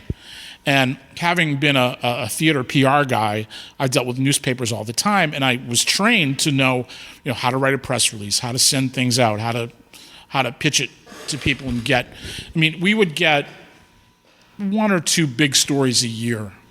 You could almost count on one or two big features a year on something that we did. So I do feel like NECW was really good at really marketing their stuff. You guys always had these flashy posters out, which you still do now. I saw the one that you have a recent show coming up. Yep. You've always had these flashy posters with these bright colors. You guys were always somewhere. You know what I mean? It's like I always did that. I've done them. Those were my doing. Yeah, I've seen things in papers and internets and you name it. You guys did really well with marketing your brand. I remember a show was Nikki Rocks versus Ariel in a no disqualification match. That was a great match. I'd say at the time it could stand up to any independent wrestling match that was happening in New England at the time. I don't know how anyone could watch that and not think that there's a spot for women's wrestling to grow at that point in time. Right. That was a good match. I know you're very high on Nikki Rocks at the time. Someone sent me, I got to find it here. Someone sent me a quote. I want to know if you actually said this or not, so I don't want to put words in your mouth. You had said that, hold on, I got to find it. Here it is. That she drew more money in New England in 2006 than anyone in New England history. That's what the quote I was sent. Now, I don't know if you actually said this. So she drew more money? That's what someone sent me this to me. They said they heard you were going to be on the show, and they sent me this. That you said that they could draw more money than anyone in history of New England, I should say, and that you said that you thought she was a bigger draw than the American Dragon, Bryan Danielson. No, I never said that. All right. Never said that. Nope. That source is a liar. Hey, I will tell you that I had to at least ask if this was sure. said. Well, I don't know about. I think she was handicapped from drawing a lot of money, and partly because, again, I was in business with people that really didn't want to be in that business. It's sort of taken on a life of its own. Gotcha. And what happened with Nikki was that we had really caught lightning in a bottle. The problem was that after a while, she decided to open the bottle and hand out the lightning to anybody that wanted the lightning. So we create this attraction. Right? Here's the modern day Wonder Woman is what she was calling herself at the time. She's in every newspaper. She's on radio. She's on TV things. She's the hottest thing going. And then I see she's working for Chaotic Wrestling that had never had a women's match ever. I'm also finding out she's about to have a WWE tryout, or WWF at the time tryout. And I was told this because they called me. Yeah. After all this press had come out, they said, listen, we're going to give your girl a tryout.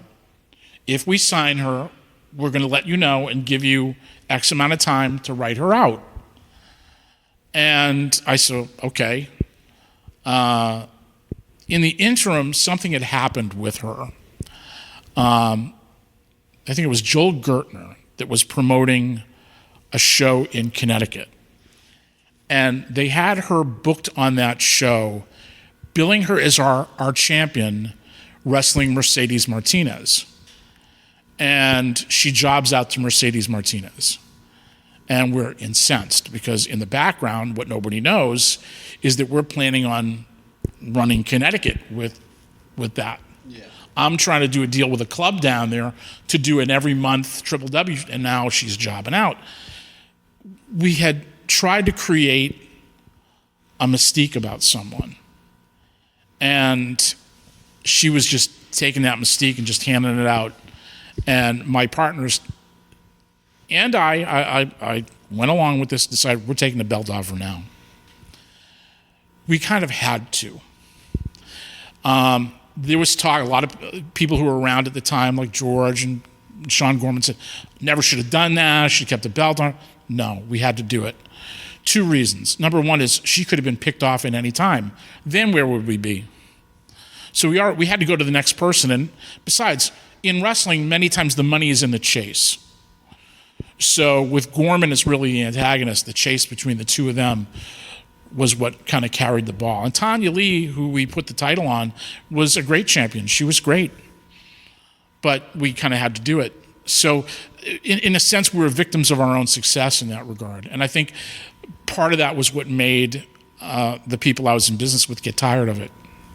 Would you say any of them came around, became believers once you were getting all this extra press? No, I think they always resented it. Why should we pay these girls any more than the guys get? Why should we pay any more attention to this? I don't understand this, because this is business. This is a business. Yeah, but they didn't think of it that way. They were just workers who wanted to work. It drives me up. Wanted to be around the business. Fucking wall. It's one of the things I hated when I was a booker. This is a goddamn business. You are putting on a product to sell tickets, to make money. Why do people do this stuff? He gets it. That's why he was such a good booker. Well, yeah, I mean, It's not that I didn't book everyone that I was friends with. You can't. I wouldn't put a guy over. I mean, I would help guys. I'd give spots to guys I liked, but it wouldn't be like, all right, this is my friend, despite the fact that no one gives a shit. Am I going to push him?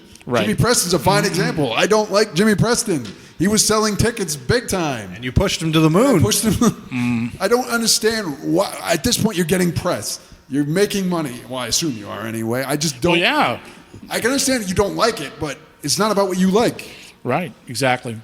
But that's part of what had happened there. So I love brawling style of wrestling, but I can't book like a Bruiser Brody style match, 9 matches on his show. It's not what the fans want to see. I'm with you. I don't understand it. Like, it really gets me hooked up. All right, so let's go ahead and get back on track here. Sure. So we're with PWF now. We've merged NECW with Matt, Kyle, you. I can't remember the other guy. I'm sorry.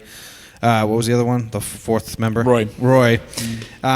So you guys seem to have had a long tenure in this setup here. How long was it exactly? Do you know? About 5 years. So it was about 5 years Altogether long. 5 years. And for those 5 years, it was a smooth, successful run. Did you guys make 4 of money? the 5. Were you more black than red?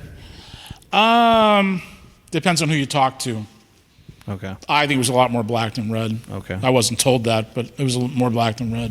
So the next exciting thing happens. The segue under this regime. August 9th, 2009, you announce that NECW is going to be airing on Comcast Sportsnet New England, if I said that right. Yep. On 4 to 5 p.m. on Fridays. So that must have been pretty exciting. How did that all come about? What happened there was I was hell-bent on getting us on TV, and Paul Richard, who had become our general manager, that was his project. He had set up the deal with Comcast Sportsnet. Turned out that the guy that he set the deal up with is someone who knew me from my days producing theater. So it's not an unknown quantity to this person. You know, he had seen, me do some pretty successful things in the past. So we had this opportunity to do this. And the thing about Comcast Sportsnet is if you're on that, you're on the dish. And if you're on the dish, you're on all over the country. So it's a big deal. And here we go. We've got 6 months or so to build this up.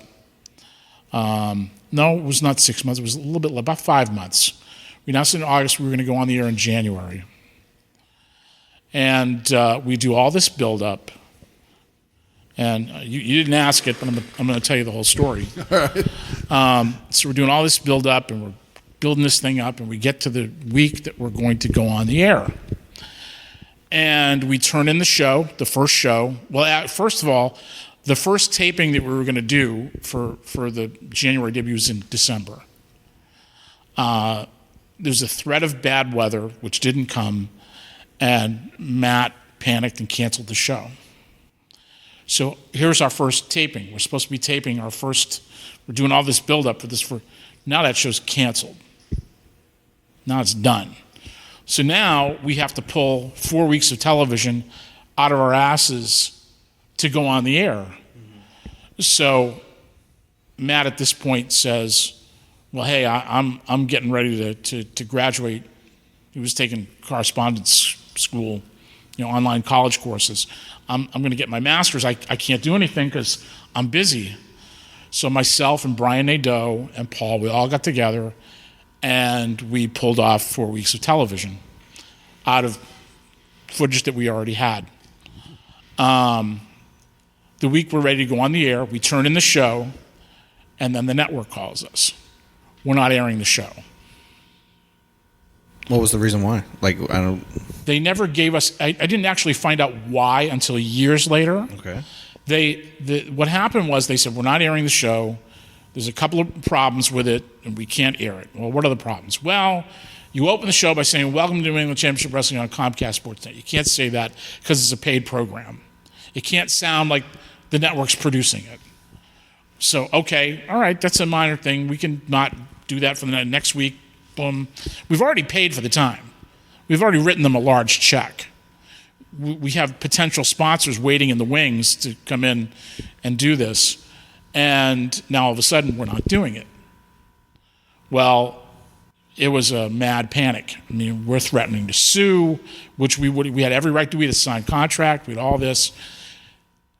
They turned around and said, well, you can't have that time because the network in Philadelphia has allotted that time for something else, and we can't give you that time anymore. So you guys are off. Well, bullshit, we're off, motherfucker. We got a contract here. You better fucking come across, or else there's going to be. Now, the same week that we were supposed to go, I had a front page article in the Boston Herald. I remember that. Max Bauer was on the cover. Max Bauer on the cover. He also jobbed out the same week on Big Time Wrestling TV, which, oh man, another story. Angry through the roof. Yeah, I mean, bullshit. But anyway, so now a lot of discussion is going back and forth. Threats are being made and all this. So the settlement was they were going to put us on Comcast On Demand at a reduced price, with us getting commercials on the network to tell people how to get to us. We would get advertising on their website. There was a whole bunch of things, half of which we didn't get, half of which they never came across with. During this period of time, now things are falling apart. My partners now don't want to do this anymore. Now that they're faced with the reality of two things. One, the reality of being a company on television, which they decided that they didn't want to be. And two, making the tough, ballsy things that you have to do to stay afloat when something happens that you didn't plan on having happen. And they just didn't want to be there. And so now they're inventing stuff to get out of it. And their solution was to torpedo the company on purpose and restart PWF, which is what they ended up doing.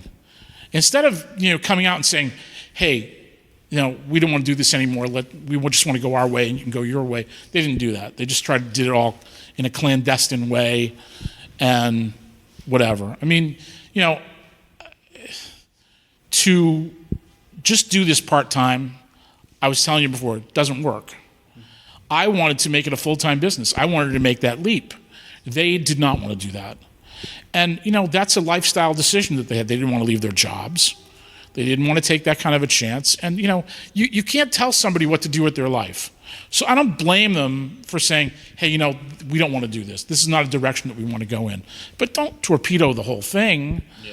And, that's what happened.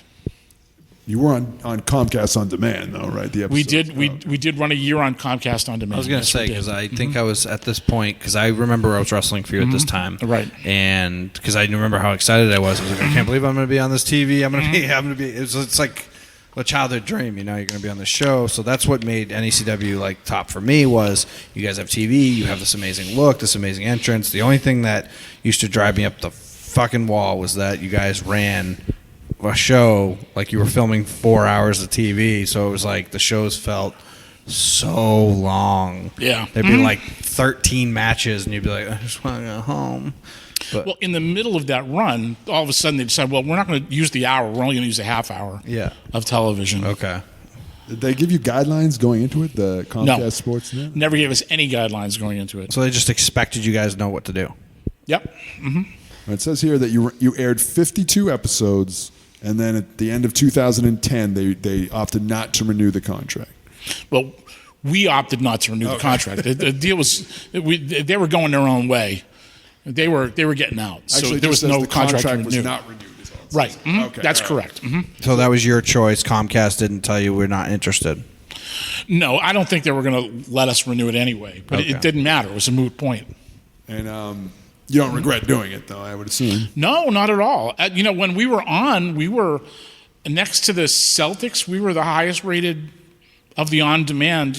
We were told, your numbers are pretty healthy for an on-demand. Not that very many people watch an on-demand show, but they had numbers. They said your numbers are good for what you're doing. With that said, I mean, if your numbers are that good, why wouldn't they, for their network, try to strike a deal with you guys? Here's what I found out years later. Okay, so years later, in another situation, I'm meeting with an ad agency about another project. One of the guys at that ad agency was a former VP of marketing for WWE. and I was talking about this whole situation. He says, "Oh yeah," I said, "I know what happened with that. What happened was that was when Comcast was merging with NBC." I said, "Yeah, so?" He says, "Well, NBC Universal has an exclusive with WWE. They can't have any other on any of their properties. They can't have any other wrestling. So them having you means you got to go." Well, they never told us that. So you were doing really well. You guys were pulling good numbers, but because of their contract with NBC and the exclusive with WWE. Well, no, that's why they didn't air the show on the network. Oh, okay. Right. But like with the numbers being good and stuff, Right. You know, they didn't try to approach you guys and say we want a contract. Was that because of the No. WWE strict? You know, like why? I just The on-demand thing was their settlement with us. They figured they could hide us there and nobody would be the wiser. yeah, And that's what they did. it just doesn't like. But the numbers were good, and plus, we had the shows available online as well. Yeah. So there were plenty of ways that you could watch it. It wasn't that we were, the show was inaccessible to people. The show was very accessible. To people. It's just to me, like if you're getting all these great numbers, to me as a business guy, if I'm like these guys are drawing, like why don't we strike a deal with them, pay them a little bit, and keep them here? You would think so, but by that time they weren't interested in continuing. It would have been me on my own, and I wasn't fixed to that. When you say that, you mean like Matt and Kyle. Okay. And they were off. They were off in their becoming PWF again. And how would you respond to the people that would say, "I can't believe those marks at NECW are paying to put themselves on television"? Everybody pays to put themselves on television, pretty much. I mean, unless you're WWE, where the Macy's Parade is paid programming. We asked Jamie the same question, Yeah. so we would ask anybody. But I'll tell you something about Jamie, though. When in the early days of Chaotic, they were the first ones to pay for a slot. They killed it for everybody else. They killed it. Originally, when Tony Rumble was on WNDS, he didn't pay to be on there. It was a barter. So how did Jamie kill it? Like I'm confused. He paid stupid money. Oh, so Jamie paid a lot of money. So Paid stupid money. So they thought to be on. that they He didn't just pay money. He paid stupid money. He told us $150 an episode. Yeah. Baloney. Really? I heard it was 10 times that. I mean that from the horse's mouth. He's the businessman, but I mean, there's three sides to every story, right? Well, yeah. Right. Mhm. So, all right, so this comes to an end. This also ends the PWF NECW merger. That's correct. Mhm. Are you at this point? Are you like, that's it, I'm done, I've had enough of this, or I'm like going to keep going? I did not have Plan B at the time. Okay. Did you like fall into a panic almost? No. I was disappointed because I had put so much into it. I literally, between a regular job and working day and night to try to get it over, I was doing a radio show, and I wasn't even getting paid for it. What I was getting was advertising. I was getting advertising spots for our shows, and I felt the exposure of us on a 50,000-watt radio station would be good for the business. I didn't care about myself. I wasn't care about what I was putting in my pocket. I cared about getting our business over. And I was in a position to do that, and so I did. Whatever advantage I might have had from past notoriety or connections that I had, I used to benefit the business. I didn't use it to benefit me. It was to benefit the business. If that was a success, then I felt that I was a success. So... Was that the end of Triple W as well? Not really. I mean, it was a momentum killer. I'd start up again. And then, then my mom was in ill health, and she passed away a couple of years later. But so it was hard times, but I wanted to keep going. And I got back on television and had a year and three-quarter run on that. And that, to me, was the highlight of my whole time in wrestling. I think just the fact that I was able to do it out of nothing and keep it going. It was really Brian Nadeau and myself that were putting that together every single week.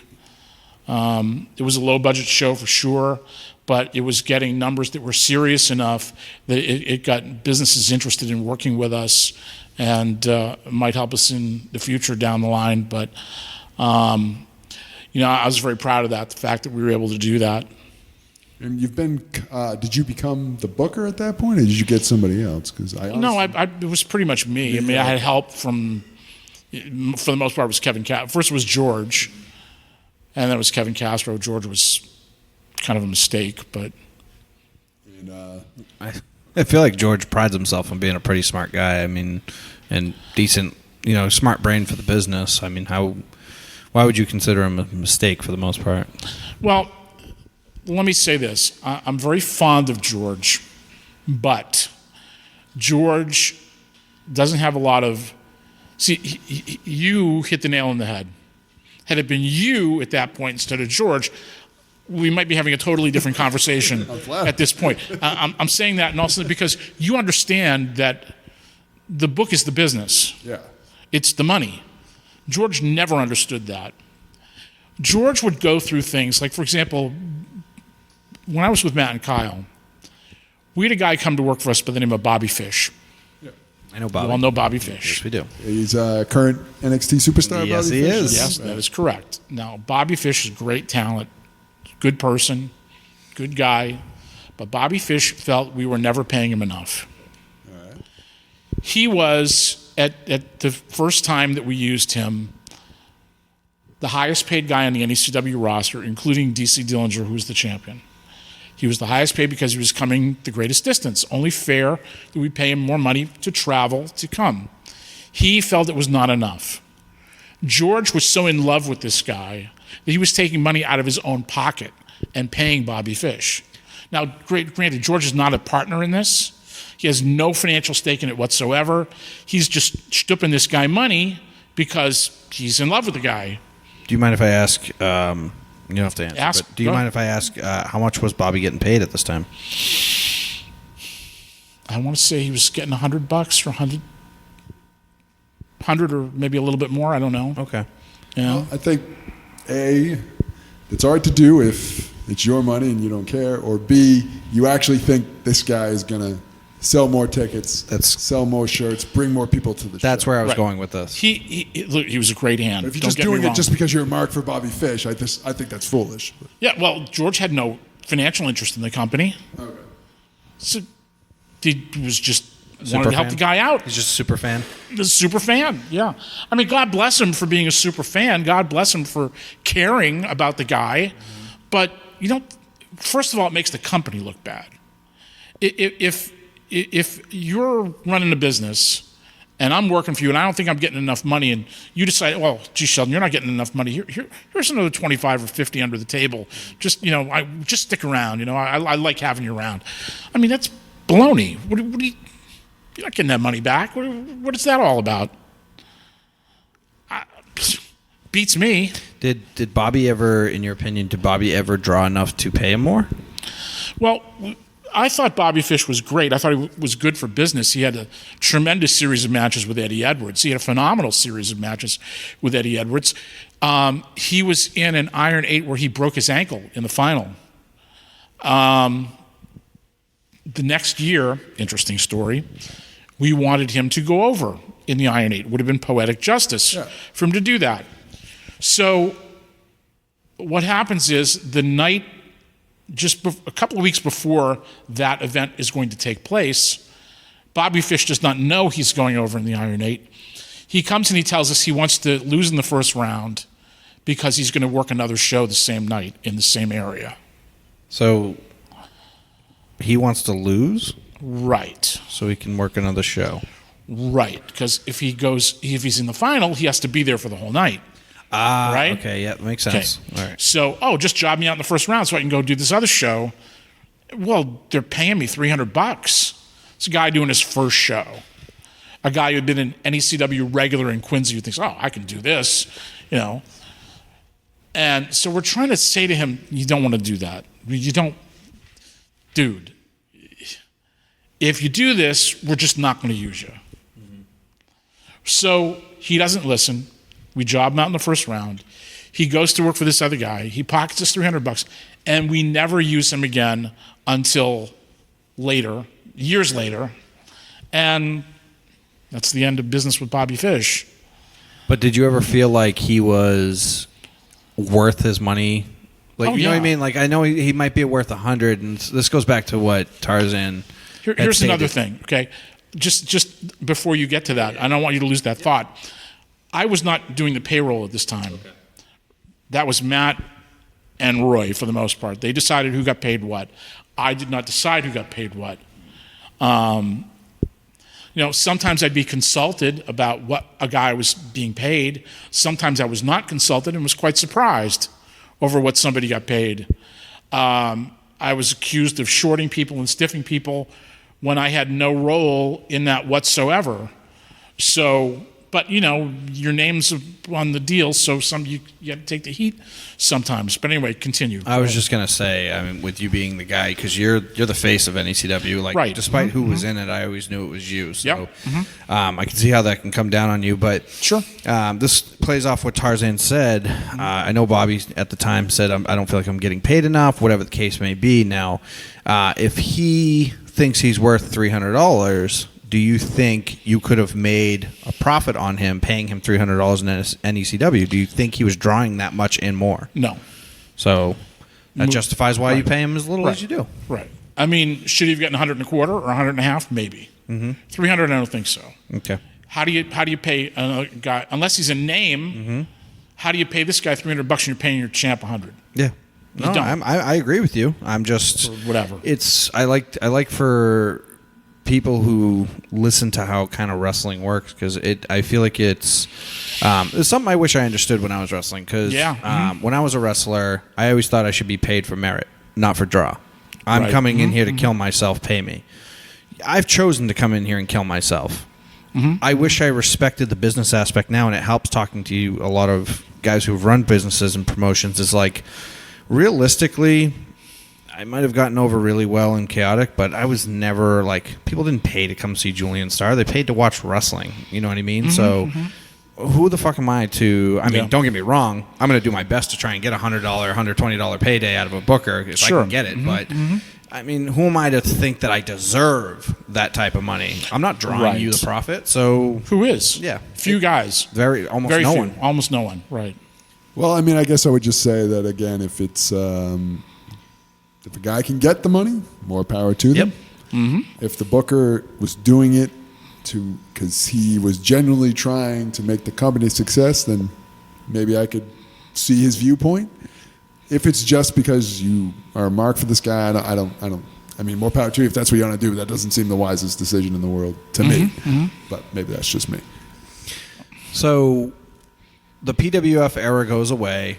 You're feeling a little dejected, because the Storms kind of more or less torpedoed it into the ground, I would assume, because they want it to die with them, because it was at its peak with them. Now they want it to die with them, start anew. I mean, that's how it looks in my head. Yeah, well, you could say that. That's one way of putting it. So it couldn't have been the truth. I'm not speaking for them. I'm just saying that's how it looks. I think they just wanted to be free of the responsibility of running a company that was producing all this stuff and trying to be a television company. They didn't want to be a full-time business. I gotcha. They just wanted to, as Kyle White had said once, I just want to make $100 and go out for pizza after the show.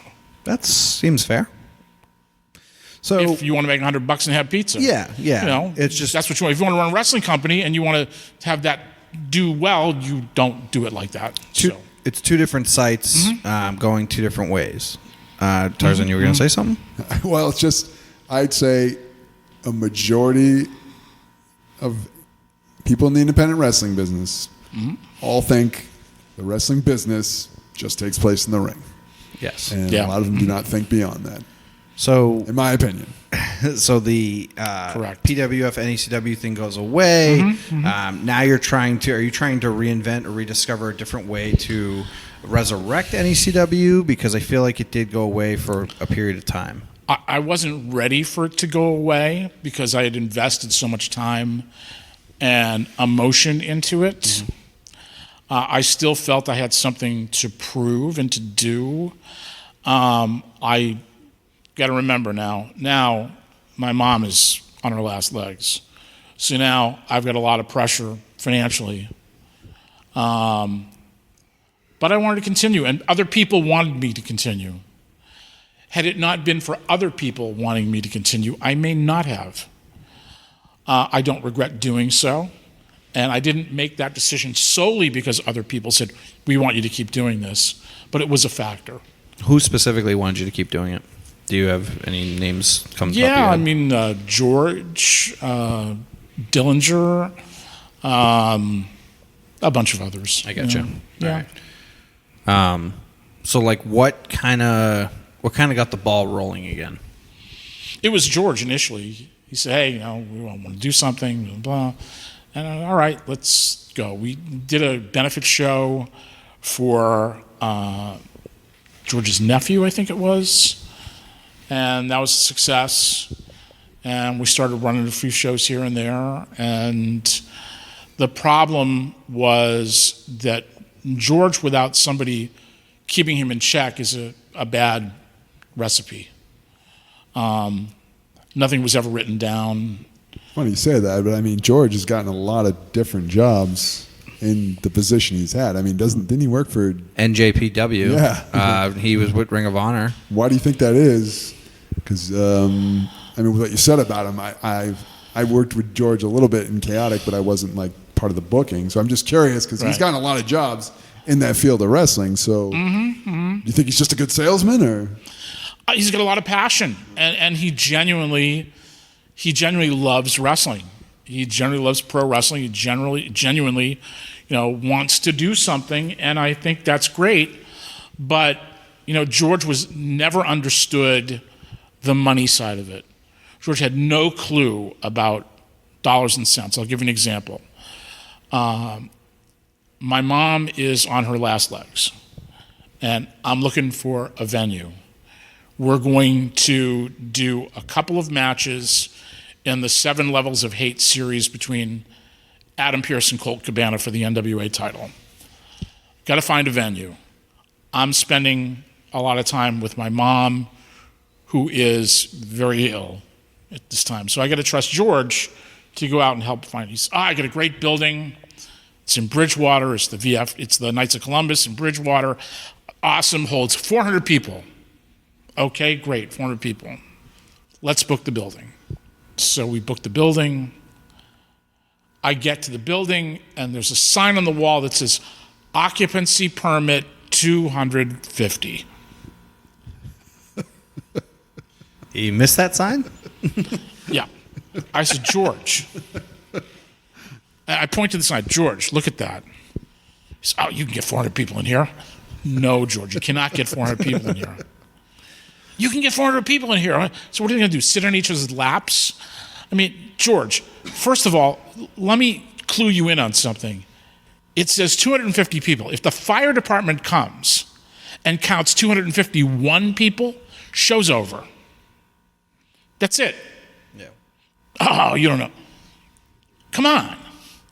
No common sense. There was no general sense of like you said, the money, the business aspect of it, which is like, well, this could shut down the show, so we wouldn't do this. He just thought, screw the rules, we'll make it work. Right. Again, it was a thing where, he would do things like towards the end of his tenure booking for me. There's nothing going on. No angles, no programs. We had a show that 7 guys didn't show up because George never booked them. He said they were booked, but he never called them. I said, what are we doing here? So I said, George, that's it. You got to go. This is it. So some of the guys that were still working, one of them was Chase Del Monte. And I thank him for this because he was honest with me. Sends me an email. He says, well, all of us have deals with George. I said, well, what do you mean you all have deals with George? Well, this is what you pay us, and then this is what George pays us. What? So George is paying some of these guys apart from what I am paying them. So, and again, now George is not a partner. I mean, he's not, why is he doing this? What is his angle? He wanted to replace Brian Nadeau, which that was never going to happen. He wanted to replace him with this local guy. You may know who he is. Yeah, I know Brian. Slug. Yeah, I know Slug. He sat on Mercedes KV's head here in the school. He what? He sat on her head. It was during a sunset flip. Neither here nor there. Yeah. All right, it's just a spot. That's how I remember him. All right, that's my most memorable. Yeah, so we know Slug. Yeah. Yeah, so you know Slug. So anyway, Slug, no. Just, no, you know him. We don't have to go into it any further than that. But Brian had done TV with me. He knows how to do weekly TV because we did it together. Yeah. So he's the guy. And George says, well, it's him or me. I said, well, I guess it's you. Because he's not going anywhere. He can do this. You, on the other hand, we don't know. I don't think so. Nothing was ever written down. There were no line. He'd scribble a line up on a page, and no. We had an incident with him years before. I should have taken a clue. His dad had just passed away, and he was really depressed. Or he passed away the year before, and he fell into some kind of a depression. And all the promo notes and the lineup and everything for the show were in his phone, and he didn't show up. And we're all trying to find him. His mother was at the show, and his mother's trying to find him. So they finally get him on the phone, and he's dictating his notes for the show to somebody to write them down. You can't do that. You just can't do that. If you're going to be in it, you got to write stuff down. You got to be able to communicate it to other people, and George just wasn't able to do that. So. All right. We could probably go on for hours and hours and hours, but we're coming towards the end of our episode. So let's talk just the current state of NECW. What's going on right now in the here and now with New England Championship Wrestling? Okay. So about a year and 3/4 or so ago, I had an accident. I broke my right shoulder in 5 places in a fall. I had a couple of health issues prior to that, and I was forced to take some time off. It was coming. NECW had been coming along. We were just treading water, basically. I knew it was time to change things up and to do different things. And so the break, literally and figuratively, was probably a necessary one. I just needed, as I said to you before, I'd always had a job while I was doing this. So you can imagine the stress of running something like this mostly on your own, along with working every day and so forth. It just got to be a lot. So time off, having that, not just a physical break, but a mental break from it was kind of a necessary thing. I knew the business was changing, and I would have to come up with ways to change with it. So that's kind of where I'm doing a few shows here and there. I'm looking for interesting and unique things to do, interesting and unique locations to do them. We've had a couple of fundraisers. These are things that are community events, and they're for good causes. So that's great. I enjoy doing those. And I don't feel the pressure to have to run a show every month. I want to do what I want to do when I want to do it, and kind of sort of plot my moves and figure out what comes next and how to do it better than I've done it before, and how to build a better mousetrap, basically. So realistically, the current NECW product is more of a spot show product. I was going to say a very on-the-spot show product. Mm-hmm. I mean, it's the baby you created. You never want it to die. You're going to have fun doing it, so you want to make the best of it, but continue to enjoy what you're doing. Right. I also think that the business needs to change on this level, and I'm in the process of figuring out just how to do that. And with the current talent you're using, is there a reason why you use the talent you use as opposed to... And I ask you this because other companies beyond wrestling and Limitless, they all use the very popular guys, and you tend to use people that not a lot of people know. Is there a reason for that? Well, there is a reason for that. First of all, you don't want to use the same guys everybody else is using, because why go see us? Just go see them down the street. Why come to me? I agree. The other thing too is, I always like the challenge of taking somebody and trying to make something more of them than what they are. To me, that's a more interesting thing to do. than to use the guys that, quote, everybody else uses. So, like the guys that are already bringing in the house and stuff, you'd rather try and see if you can get the guys that no one knows right now and bring them to that level. Exactly. I gotcha. Mm-hmm. All right. All right, it's one hell of an episode. Very entertaining. Damn right it was. Interesting. But you know what time it is now? I do.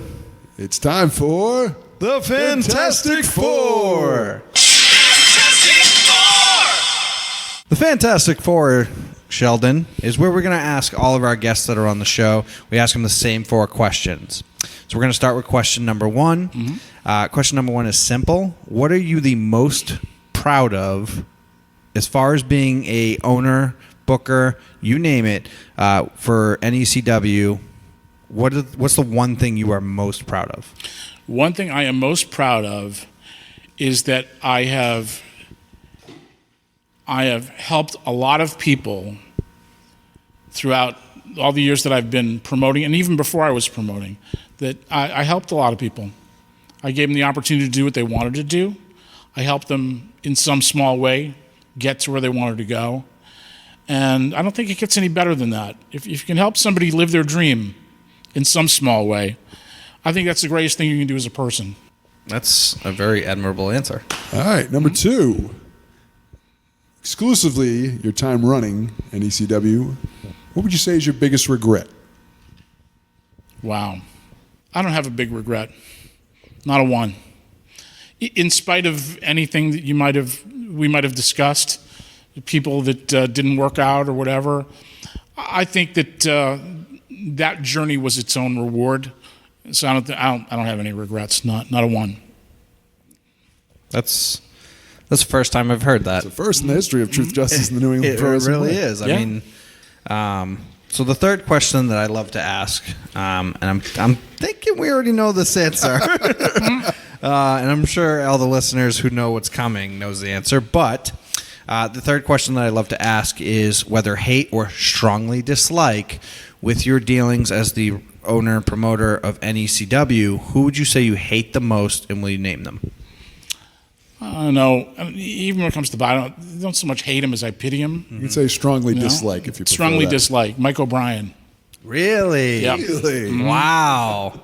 What reason being? Mike O'Brien was the last person to speak to Tony Rumble alive. Really? Mike O'Brien and Tony Rumble had a dispute over a town, Thomaston, Connecticut. I don't think I've ever told this story on a podcast before. So We're getting another exclusive. Big exclusive. Okay. So we had gotten Thomaston, Connecticut away from him. And it wasn't like we were competing with him for it. It was for the fire department. They had a show that they had done. They bought a show from him. And they didn't really promote it very well. There was supposed to be a couple of WWF guys in the show. It was supposed to be Albert and I think Scotty Too Hottie were supposed to be on the show. They got pulled at the last minute for some kind of a charity event that WWF was involved in at the time. And O'Brien, because he had lost the town, was so pissed, he went to the fire department and basically told them that Tony Rumble had screwed them, that he never booked those guys to begin with, which was not true. There were a lot of interesting guys in that card. There was Naoya Ogawa, who was the NWA champion at the time. We had Gary Steele, the guy who was the NWA champion from England, was on that card. So there were a lot of cool things on that card, but the people in Thomaston really didn't promote it very well, and they ended up losing some money. So O'Brien had gotten the people in Thomaston so riled up that they were going to file some kind of a thing with the Attorney General. Again, he basically threatened Rumble over running in Connecticut. There was a little bit more to it than that. O'Brien wanted to be the NWA promoter in Connecticut, but Tony was running Connecticut as well as Massachusetts, and he was NWA New England, which meant all of New England, including Connecticut. O'Brien had run some illegal shows in the state of New York, and so he could not run in New York anymore. And he wanted to move his operation to Connecticut and be the NWA promoter in Connecticut, and was trying to torpedo Tony and get him out of the way. They had a big blow up on the phone, and right after that, Tony has a heart attack and he dies. That's not the end of the story. Goodness So me. after Rumble is dead, he gets the people from Thomaston to get the Attorney General to file some kind of an order to try to keep the company from coming back. So even though Tony's gone, Yeah. he tries to file some sort of Right. report or whatever. To try Right. He had the fire department do that. That's Yeah, pretty despicable. He got kicked out of the NWA over it. So I have no use for that guy. if he dropped off the face of the earth, wouldn't blink. Yep. That is, I'll tell you, I didn't work for Mike O'Brien. He brought me in like once or twice, and I was always a jobber for him. I have if he didn't find me as a talent worth booking, that's fine. But anytime I saw him interact with any of his talent, I can agree with you in the sense that he's a guy that walks around with a chip on his shoulder, who is extremely insecure about who he is. He's a douchebag, and he is. I watched him interact with his talent, and there was a point where I think it was either Mikey Webb or Cam or something, and he's like telling him to pick up his bags for him and bring him to his car. Like, who the fuck are you? You own an indie wrestling promotion. Go fuck yourself. Yeah, So yeah. I did get to see bits of him, and I immediately was like, wow, this dude is an insecure douche. So I can see why you would hate him. I've never met him. So. You're lucky. All right, question 4. What does the future hold for Sheldon Goldberg? Just trying to live my life and be happy, do good things, try to build a better mousetrap in wrestling. That's it. So NECW, you do see in your future continuing. Man, in a couple of weeks, I'm going to be 63 years old. So I get more miles in the rearview mirror than I have in the windshield. But I don't intend to go anywhere anytime soon, and I'd like to pave the way for whatever comes after me. I'd like what I'm doing to continue in a good way, even if I'm not directly involved in it. And I hope that happens. We'll see. Maybe it will, maybe it won't. Going to stay along for the ride for as long as you have fun? There's a guy that works with me, Kevin Castro, who's great. He's been not just a great associate in terms of wrestling, but just a good and loyal friend. I'd like to see him do something big. I'd like to help him do that. Another guy that works with me, Joe Matarazzo, I'd like to have him along for the ride and get him to a place where we can all do something big and let him run with it. All right, this has been a delightful episode. Yes, Delightful, it my has. favorite word. I've enjoyed it too. I really appreciate I you really being on. have. I really do. I really have. appreciate the travel, come down here, and It's my pleasure. recording with us. Intriguing as well as extremely honest. I think this is Yes. the most burial. Since you didn't think I paid you enough, I figured I may as well come up here and try to make it up to you. We hope that you'll come back again and be on the show again. I would love to. Where Now I'll tell you what I really think. Where can everybody find you on social media? On Twitter at NECW. I'm on Facebook as myself and as NECW Wrestling. And just keep checking me out. I get this thing that I do every day on Facebook called Advice for Wrestling Life. I don't know if you've seen it. I've seen one of them. Yeah, someone sent me a screenshot. This is part of my way of getting my good karma points out there to try to make my world a better place. So, do you ever feel like doing the Advice for Wrestling that anyone thinks that you're full of shit or that you just don't know what you're talking about? Or do you think that's just the negative people in wrestling? No, I haven't heard anybody say that to me at all. I just try to say common sense things that would be hard to argue with unless you're a complete idiot. I mean, I've read them. I've never read them and was just like, this clown. I genuinely was like, makes a good point. Makes a good point. So That's it. And would you like to plug the next New England Championship Wrestling show? Let's see. We are going to be in Milton on October 19th. It's an afternoon show. It's going to be 3:30 in the afternoon. It's for the benefit of the Town of Milton Parks and Recreation Department Special Needs Program. We did a show for them last year. It was very successful. Looking forward to doing so again. It's a great cause. I'm very into great causes. I like doing things to help people. I think it's a noble thing for our business to do. We should be doing more of it. And I very much look forward to that. Thank you again, both, for having me. I really appreciate it. Julian, can you plug our social media? That I can, sir. So you can actually find Truth Justice in the New England Pro Wrestling Way on Facebook. Just search for Truth Justice and the New England Pro Wrestling Way. It is a like page. Please give us a like. You can find us on Twitter at Pro Wrestling Way. And then you can obviously download this podcast on any major podcasting app that you see fit. Please like, subscribe, give us a star rating on iTunes. Do what you can to push us up the ladder so we can make this the best experience for you. Ladies and gentlemen, I keep asking for feedback. I keep asking for comments, concerns, anything that we can make this feel better, and I'm going to challenge you. I think you're all scared. You're afraid to share your opinion. This is America. It is the land of the free and the home of the brave and the place where free speech runs wild. Do not be afraid. Contribute to this podcast so you can enjoy professional wrestling in New England. Yeah, we welcome anything. Questions, concerns, suggestions for future guests, questions for past and present guests, reviews if you think we were too easy on Sheldon or we were too hard on him, whatever we would like to hear back from you. And support New England wrestling no matter where it may be, whether it be New England Championship Wrestling. Support New England wrestling. It is the greatest area for pro wrestling in the United States, as far as I'm concerned. And next time I'll say that, not a little more eloquently. It is the hotbed of professional wrestling, and only the greatest talent comes out of this area. All right, thank you very much for listening, and I hope you'll join us again on another episode of Truth, Justice, and the New England Pro Wrestling Way.